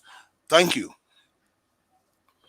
Can I just add 1 minute for response to something, Please, Mr. we have people waiting. Okay, go ahead. 1 minute, sir. Go ahead. Hey, just 1 minute. I was just thinking that I understand to Nigeria's position that we shouldn't, instigate ourselves to destroying our nation. But where that argument falls short is that our nation is already being destroyed by our bad leaders. You understand? So, and we cannot blame the Europeans or the Western world for this. They didn't tell them to bring the money to their foreign accounts, and they didn't tell them to say that their fellow Nigerians are inferior to them. They are born to rule, and the others don't have a say in who rules them. They didn't tell them all this I am superior than you ideology. It's just human greed. And it only occurs because they can get away with it. And until we figure out a way where they cannot get away with it, yes, people will start respecting us.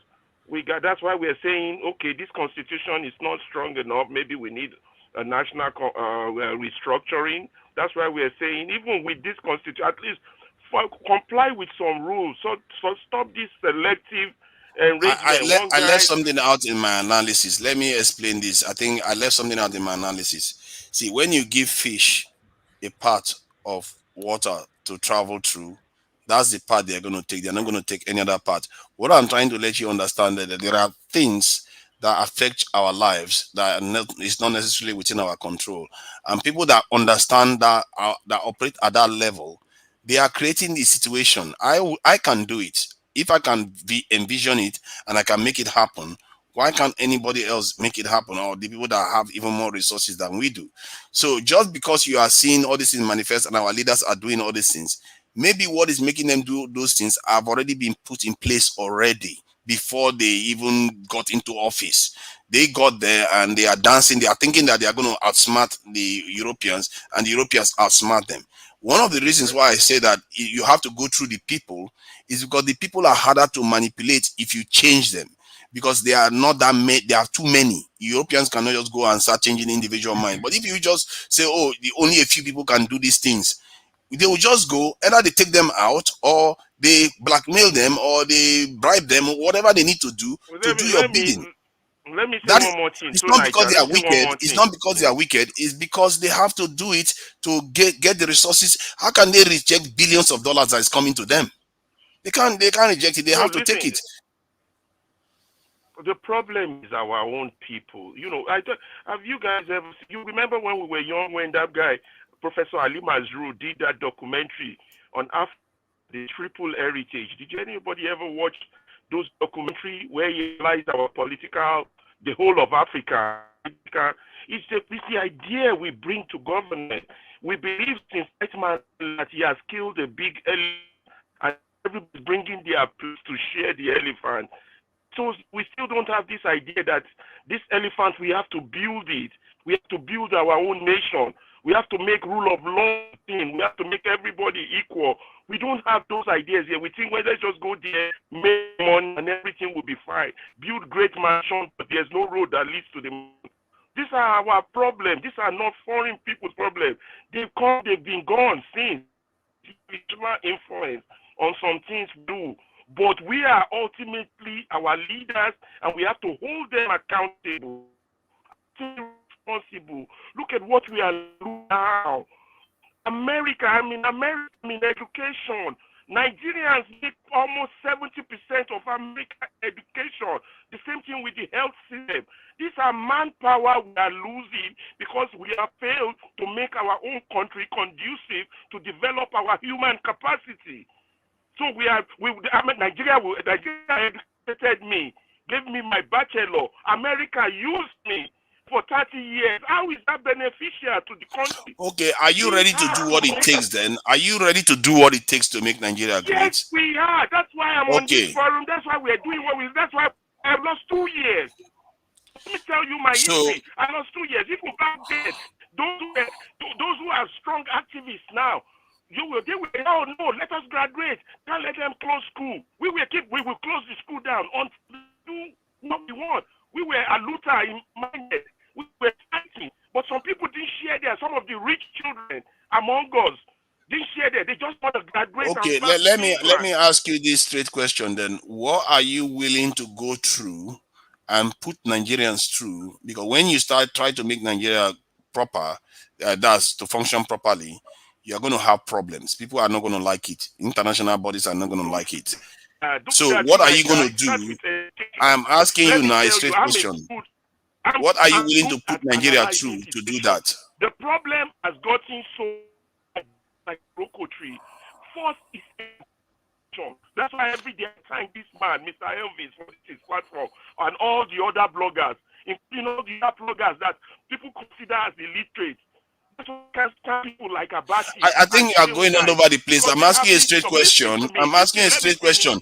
You are trying to stunt the discussion because you're not answering a straight question. Tunaja, hold on. He just wants to waffle and talk about what we talk about every day. I'm on the road. I'm still connected to this. You think I just want people to know me? No. The value of education, the value of information.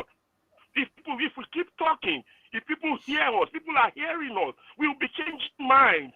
I never knew of Nigeria before, but in my process of search, I found, so we start making connective collections. We need to come on the platform and give any misinformation. We have it. If any propaganda agent comes out, so that we have and we keep spreading it. That's my only piece. This is costing me time. It's costing me from work. I'm on the road. I'm tuning. I'm at home. I'm tuning. In fact, my wife is thinking that I'm going crazy. But this is the little I can do. So I'm not give us your solution I'm then. making money. I'm doing. Bro Salaba, hold on. Tunaja, hold on. Let me answer your question. You see, the Nigerian situation as it is now, the first thing foremost we got to do is one, educating the people. In educating the people, you are changing their mindset. You need to change the mind and the belief of a people before you start, gradually bringing about the kind of system you want. Because a man with the mindset of taking power and sharing the money, it is very difficult to change. That's why we are starting now.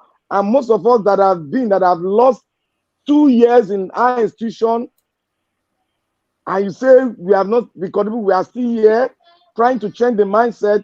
I think a lot of the diasporans have really lost a lot in Nigeria before they transited to this where they are now.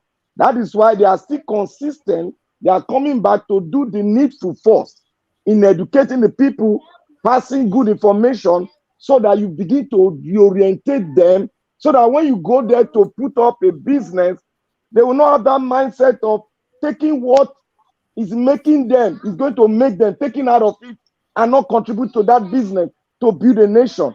That is the first thing. And what we are doing now is the first thing before you go in there and start investing.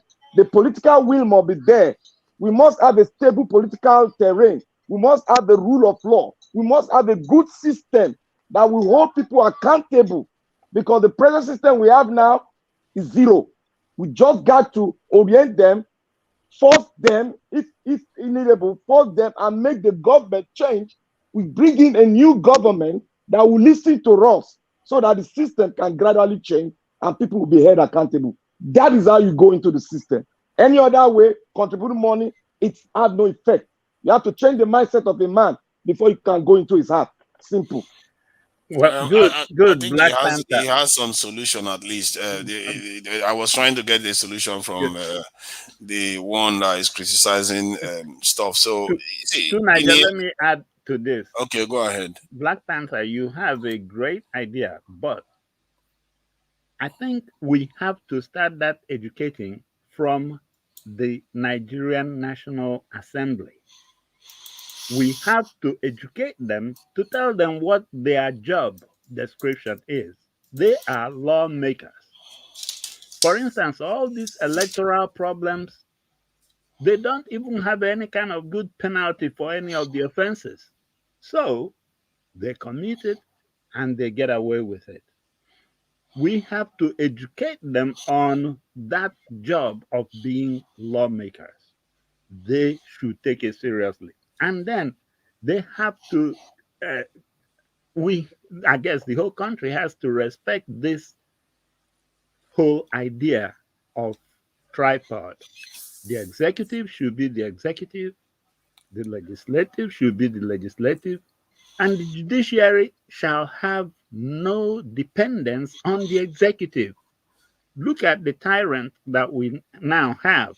Baba Ahmed said it to the Chief Justice. If you swear in this man, you are swearing in the military, and you have definitely annulled Nigerian democracy. Guess what? He's now sounding like a dictator. What in the world is the meaning of that won't be tolerated no longer? Is he Abacha? But we just look at it because we are coming out from the military dictatorship era. Such language doesn't sound too terrible, but that is definitely a dictator. Nigeria is not the mob, and he is not the godfather. This is something serious. But I think that the whole thing is that we are building a 100-story building on a 2-story building foundation. So we need to do some Yeah, serious adjustment to that foundation. yeah. And Just to conclude add to that, there's nothing in the world that is more dangerous than sincere ignorance and conscientious stupidity. You see, I have people in my family who believe in Tinubu. I have people that are very close to me, same blood. Who you understand? When we talk, I just see the ignorance. I see it, and I'm saying, oh my God, there's a lot of people like that, and I have people who I went to school with. 2 hours. One guy, I drove from work. 2 hours. Educated guy with PhD defending Agbado. I'm telling you, information is vital. Not just any information, the right information. Counter the propagandists. You See, understand? If we it's can not. counter them with the bad It's not. information, then we will win souls. And with souls, we would win. We will win the people. That's what Stephen Biko did. That's why he started Black Consciousness, so that it can win minds, because the system is fighting has already recruited a child that is yet unborn.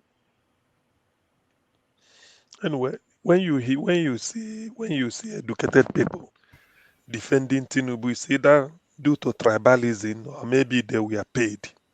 They Yeah, know that's what their to hook. do. Everybody has a hook. Money, Yeah, tribalism, yeah. religion. Everybody has a hook. Exactly. So it's all those things. They All know right, what to Mr. do. Mr. Thank you. Alaba, please just pause for now. Let's hear Okay, from yeah, let me keep Mr. quiet. CM. Thank you, sir. So Oga CM, bye. yeah, it's because of it is either mainly tribalism or they were giving money. Like some people will go from one platform to the other to be spreading rumor. Imagine somebody, I remember debating somebody said Agbado is a strategist. He did this, he's been all his life, he strategizes. But you went and paid INEC to switch off a beavers. Is that strategy? Show your certificate. Is that strategy? It's Eh? just like somebody coming here the other day to say Agbado is smart. Yeah. Can So you imagine? you see, there are basic things. We know Agbado, you can turn Nigeria to Dubai. I agree. What certificate did you show to Chicago State University before they gave you admission? Tell us. Is that strategy? What does that mean? So when people say this type of thing, I look at them and laugh. I think somebody was saying that the real problem of Nigeria is not really the masses, because the masses are willing to follow. But those that purport to lead them, they are just the people misleading the people. That's why I come back to what I used to say. If P2B enters, he's gonna, because when you see a man who is not interested in stealing, his own will just be to open up the thing so that the Nigerian, an average Nigerian, will understand what is going on in government. I read a quotation here while we are talking, so I just went on Facebook. I don't know how true it is. You know, there's now a new ministry for humanitarian affairs. It was created by this last government. I didn't know they had it. It's called Ministry of Humanitarian Affairs, Emergency Management and Social Development. One lady called Sadia, maybe Sadia Omar from Zamfara State, is the minister. But that is not the issue. The issue is that, according to a quotation, they said, Emefiele said, he, as the governor of Central Bank, Please, Mr. releases, Alaba, off your camera, please. What you are he showing said, to us, we don't really need it. Thank you. he said, he said, uh, he said, Emefiele, according to the quotation, maybe in the days and weeks ahead, it will become clearer. I don't know, because sometimes when I see something on social media, I don't usually believe it. I will keep it to my mind and be watching whether 2-3 days is still in the news. Otherwise, if it fades away, I know it's not. So he's saying that Emefiele said he releases 500 billion naira every month on Buhari's order to Ministry of Humanitarian Affairs so that they can use it to fight poverty. You see it? 500 billion And they every have month. IDC camps for Uh, Nigerians. so you now ask yourself, does the ministry not have its own budget, or this is just another handout? 500 billion every month, you release it to the ministry, so the minister knows about it. Why Emefiele may be saying this is that the man will now sing.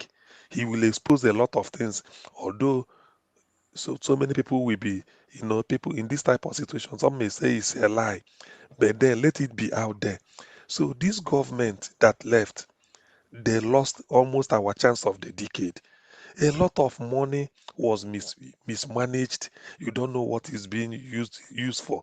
How can a ministry be receiving 500 billion, not million, 500 billion every month, a ministry, to fight poverty? Yet poverty is escalating every day. So there are a lot of things going on. That's why I pray. I know that there is no permutation we can bring in that is not feasible, but at the same time, it's not workable because it's in Nigeria. What works abroad or in other African countries may not work in Nigeria because of either due to religion or tribalism or a combination of both, or just sheer intimidation. But I know with the coming of P2B, that's why when people are talking of unity in Nigeria, Nigeria have shown unity. 30 years ago, they showed it under MKO. 30 years later, they are showing it. They showed it in a different form. So what else do the people want? How else do we contribute? Must we carry gun? No. Nobody. It's no longer. It's out of fashion. Russia and China are fighting. I mean, Russia and the Ukraine are fighting. They will still come back to round table to discuss and settle it finally. So all these things, they are wasting human lives and resources and destroying their environment. It will count for nothing. So in our own case, I know I do not advocate for the use of force, but that democratic way of changing, we've done it. So why should people deny us of that? That is the issue. What else do you want the Nigerian people to do? They want a change, and they've shown it. They've seen something. So it's not that Nigeria, to me, Nigeria is easy to govern. It's not complex. Only if you use the truth and show some imagination. There is nothing wrong. Nigeria is not different from any other African country or any other country in the world, so to speak. But the thing is, the people that is there, okay, when Tinubu is saying this type of thing, and up till now nobody is challenging him, he said they cannot be tolerated. The issue, who is executive to challenge the judiciary? Or who is the judiciary to challenge the legislature? That is the meaning of democracy. They are independent. They have a role. You do not interfere. I was listening to one interview by Ango Abdullahi. What he's saying is that he's saying it is in the interest of the executive not to interfere in the affairs of the legislature as per who they are going to bring in for speaker and the senate president and the other these things. Yes, that's fair. You shouldn't do that. But in our own case, I don't know why this type of thing is happening. And from the way things are going, if P2B, these people decide to behave like Tinubu and go and confirm that nonsense they did, I don't know. I can't guarantee you that Nigeria will be together. To be honest, not that I'm wishing it, because people are not. What else do you want? How do people change their situation? They are very poor. They gave in old note. They can't get a new note. Yet they voted. There is no petrol. Now the subsidy is gone. They are suffering. And they felt that there's a man from among us who will change the situation. And they voted. And somebody will now say it won't work. You've pushed people to the wall. What else do you want them to do? What else? Why did you invite people? Why organize the election and tell people to come and vote? Only for them to vote, then their vote won't count. You decide to select and give them what you want as INEC, not what they voted for.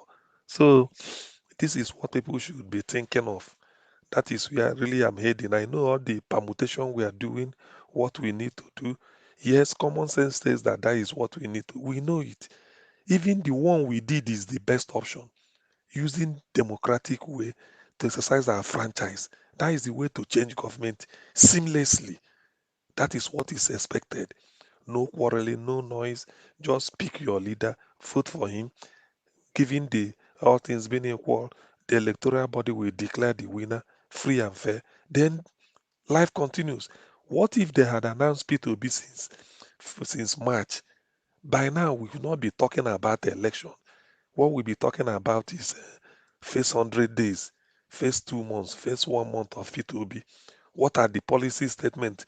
Which direction is he leading us? Yet we are still talking about election. So I don't know. Nigeria, we've done what is humanly possible. Nobody can tell me I'm in the diaspora. Yes, I agree.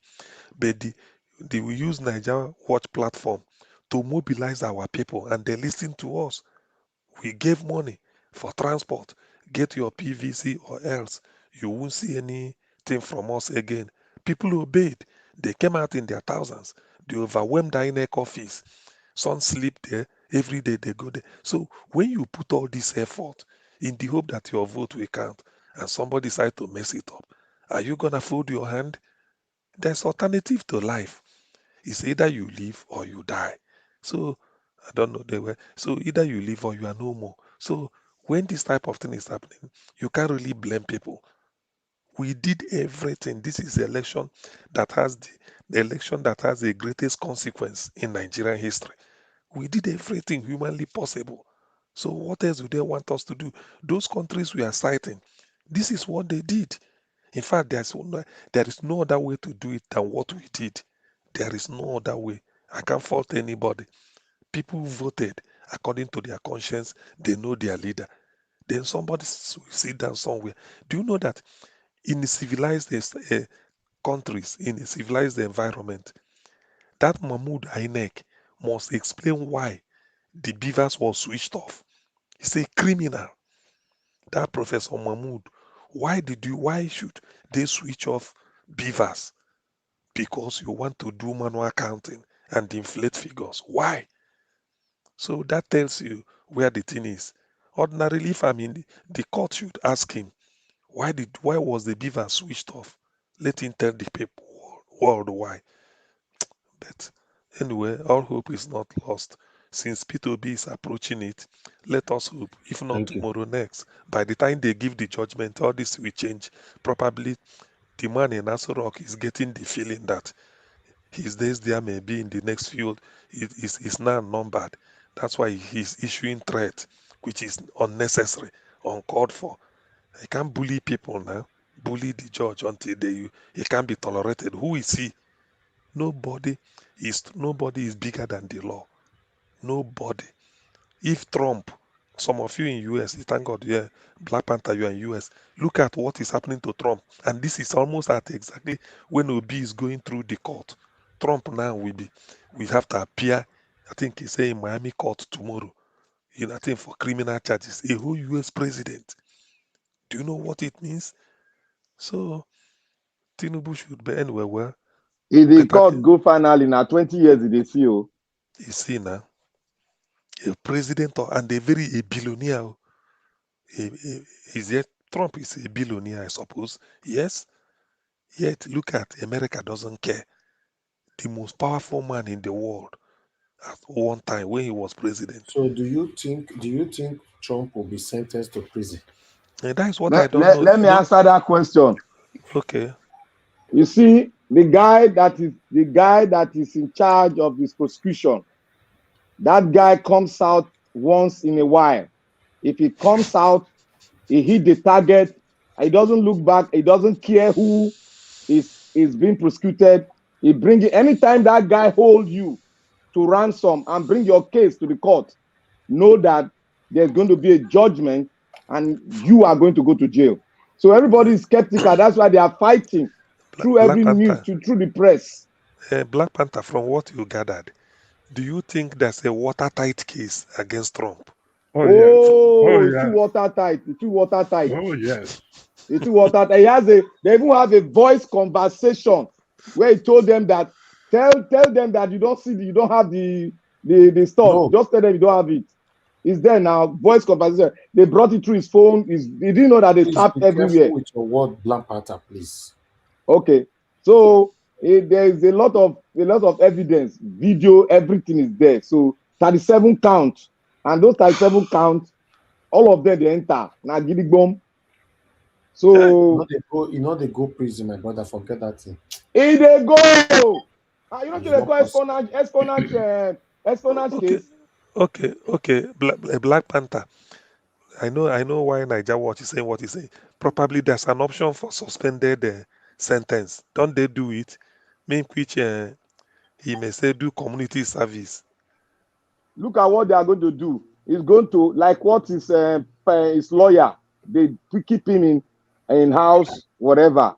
That's what they did to him. So he's served in his house, a confined house. That's what they're going to do. That's the low high years they will give to him. For how long? That one served, they both day and night. I think it's 2 years plus. So which means 2024 he won't contest. That one be their target. Now that one be the target now. You don't know Hey, before. wow. Donald Trump. Anyway, you see what it shows that nobody is above the law.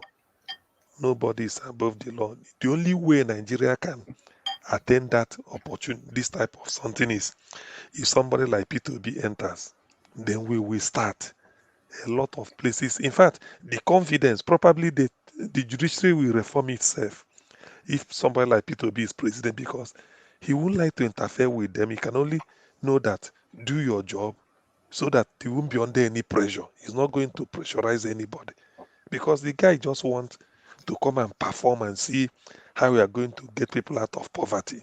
That's just what he's interested in. Get Is people out of. Nigeria's presidency, is it not executive or is it supreme? Is it supreme presidency or No, executive? no, it's executive now. So why are we dealing with this presidency as if it is supreme? No, And why is it that it's because of what Tinubu said. Didn't you hear? I heard it, and that is Mhm, why that's why I'm saying this man is a dictator already. that's why Daddy Ahmed warned us that if we swear him in, we're swearing in the army. And the chief justice that went to swear him in, did the chief justice not know that he did not win 25% of Abuja? What kind of ignorance is that? And if he's going there to bless it with his presence, is that, I mean, is he trying to say that that constitution is no law? I mean, there are so many things. You I know, wish Ganifa Emi is still alive because I bet you he will be calling some of them and filing lawsuits against them. Like that Chief Justice, he should know better than go and glorify an occasion with his office that he knows is definitely not qualified. He should know.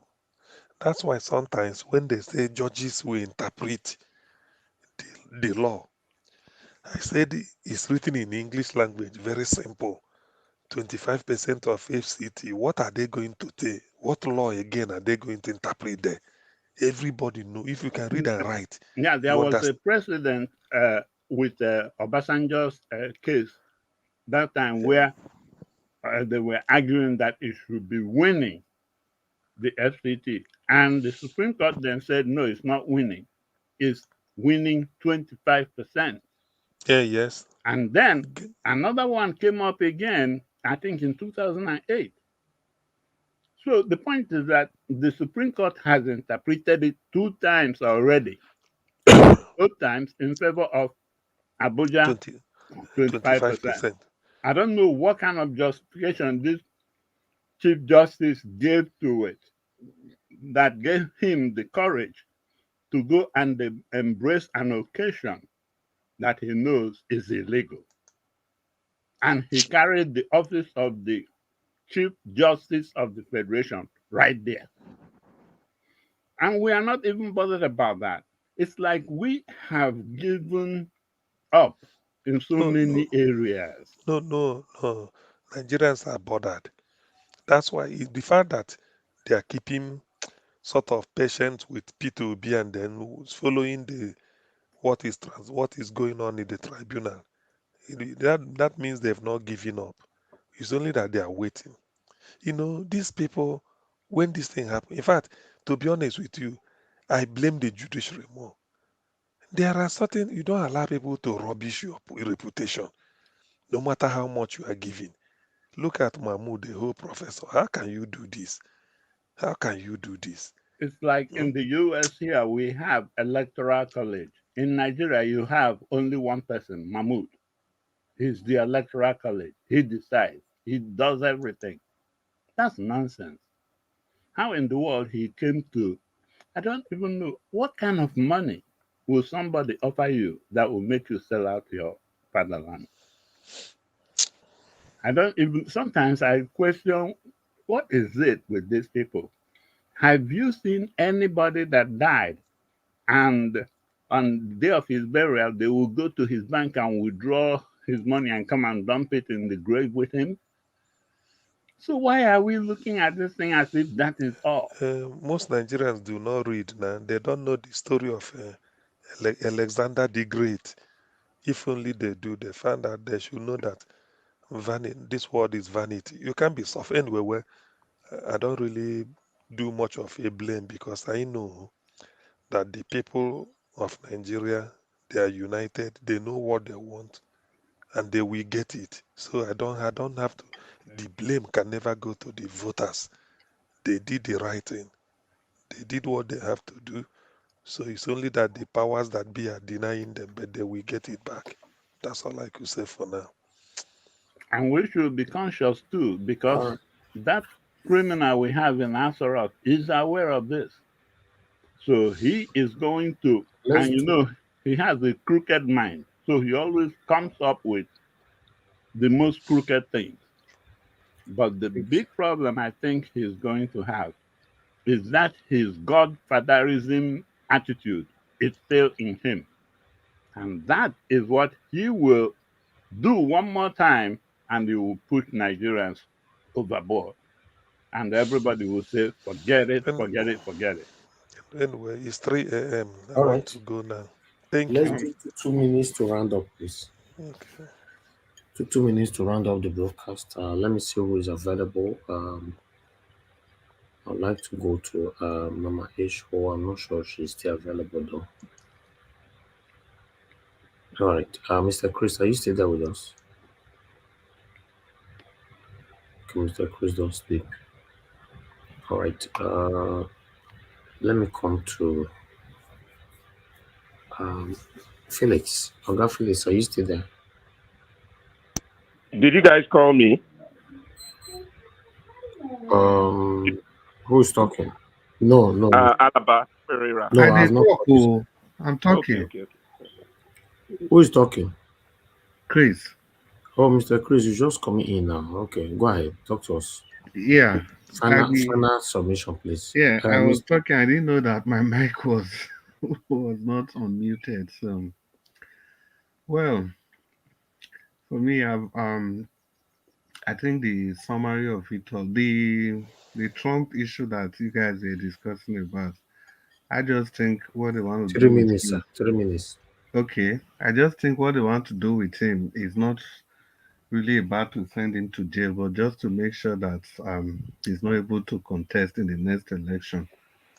Because I have a strong feeling that if he contests, he might likely win. But that's just it.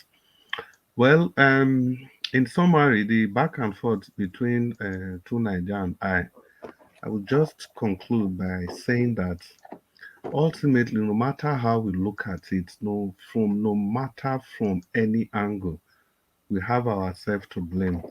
No matter how we look at it. Now, if you say we are not nationalistic enough, if you look at the story of Cuba, you see, Cuba, the US was against them in every way, but inside the country, a lot of them were cohesive with the government because, to a very large extent, they all felt carried along, although some of them were persecuted and they ran away to Florida and other parts of the US. But a lot of them showed nationalistic view because the government was, no matter how you look at it, if it Castro, he tried to carry everybody, he didn't discriminate, although there were still some very dictatorial approach to life in Cuba. But all in all, they gave the people good education, you know. So the people were able to queue up to the national question, and that's what is we are missing in our society. And not until we give everybody the equal sense of responsibility, people are not just going to start loving their country. They've tried and they are all giving hope, just like me, just like many of us, but we still try to do what we can do by coming to a platform like this to come and contribute what we can contribute. Now, if I just want to summarize with one example, just look at during the pandemic. Now, the West, they contributed so many things to poor countries. Now, in the West, they were delivering food. In Ireland, the government was delivering food to people's home in bags and cartons. But what did we do in Africa, in Nigeria, and many places? You have big men hiding away palliatives meant for the common people. The West, were they responsible for that? Of course, no. It is our wickedness against ourselves. How can you tell me big men, governors that are already comfortable, they were hiding things, basic things like noodles and all forms of palliative, they were hiding them, shading them from their own people, whereas the West was trying to make their own people comfortable. So just that analogy alone will make us realize that we have to take this responsibility. We must take up responsibility ourselves. We should stop blaming the West. This is not to exonerate them. The whole world is a global competition. Even the West are competing against each other. They are all competing, just like they are competing against Africa. So if we lose guard and we allow things to just go the way we want them to go, if we refuse to focus on the national question, we don't expect the West to come and save us. They will just take advantage of whatever loophole we create. And we have created so many loopholes. I know two Nigerians will be talking about security. Like I've told you several times, what can you say about your president that All goes right. abroad? Half of your leaders, okay, I'll just round up. Half of your leaders, they go abroad to take treatment overseas. That's security breach in any way you look at it. Thank you very much, everybody. Thank you. Thank you, Oga Chris. God bless you. And Madam Lena, we can see you right there in the comment section. Thank you very much for the encouragement. God bless you. Okay, Oga Felix, if you never sleep, I beg, give us final submission. My brother, I never sleep.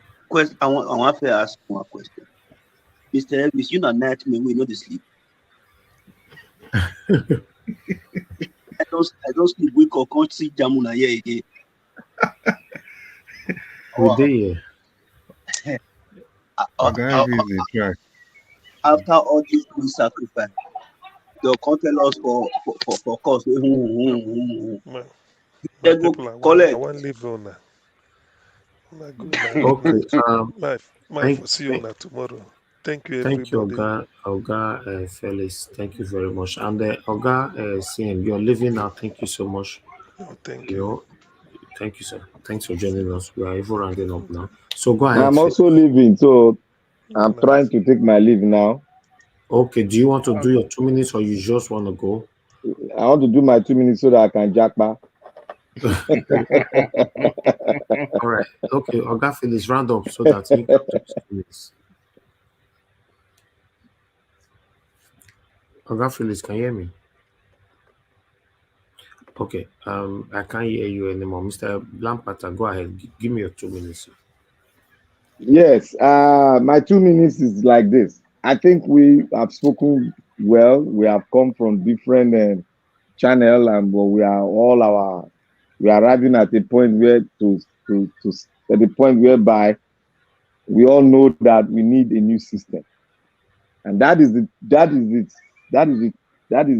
thing we should hold intact, because the possibility of Nigeria being a country depends on the system we adopt.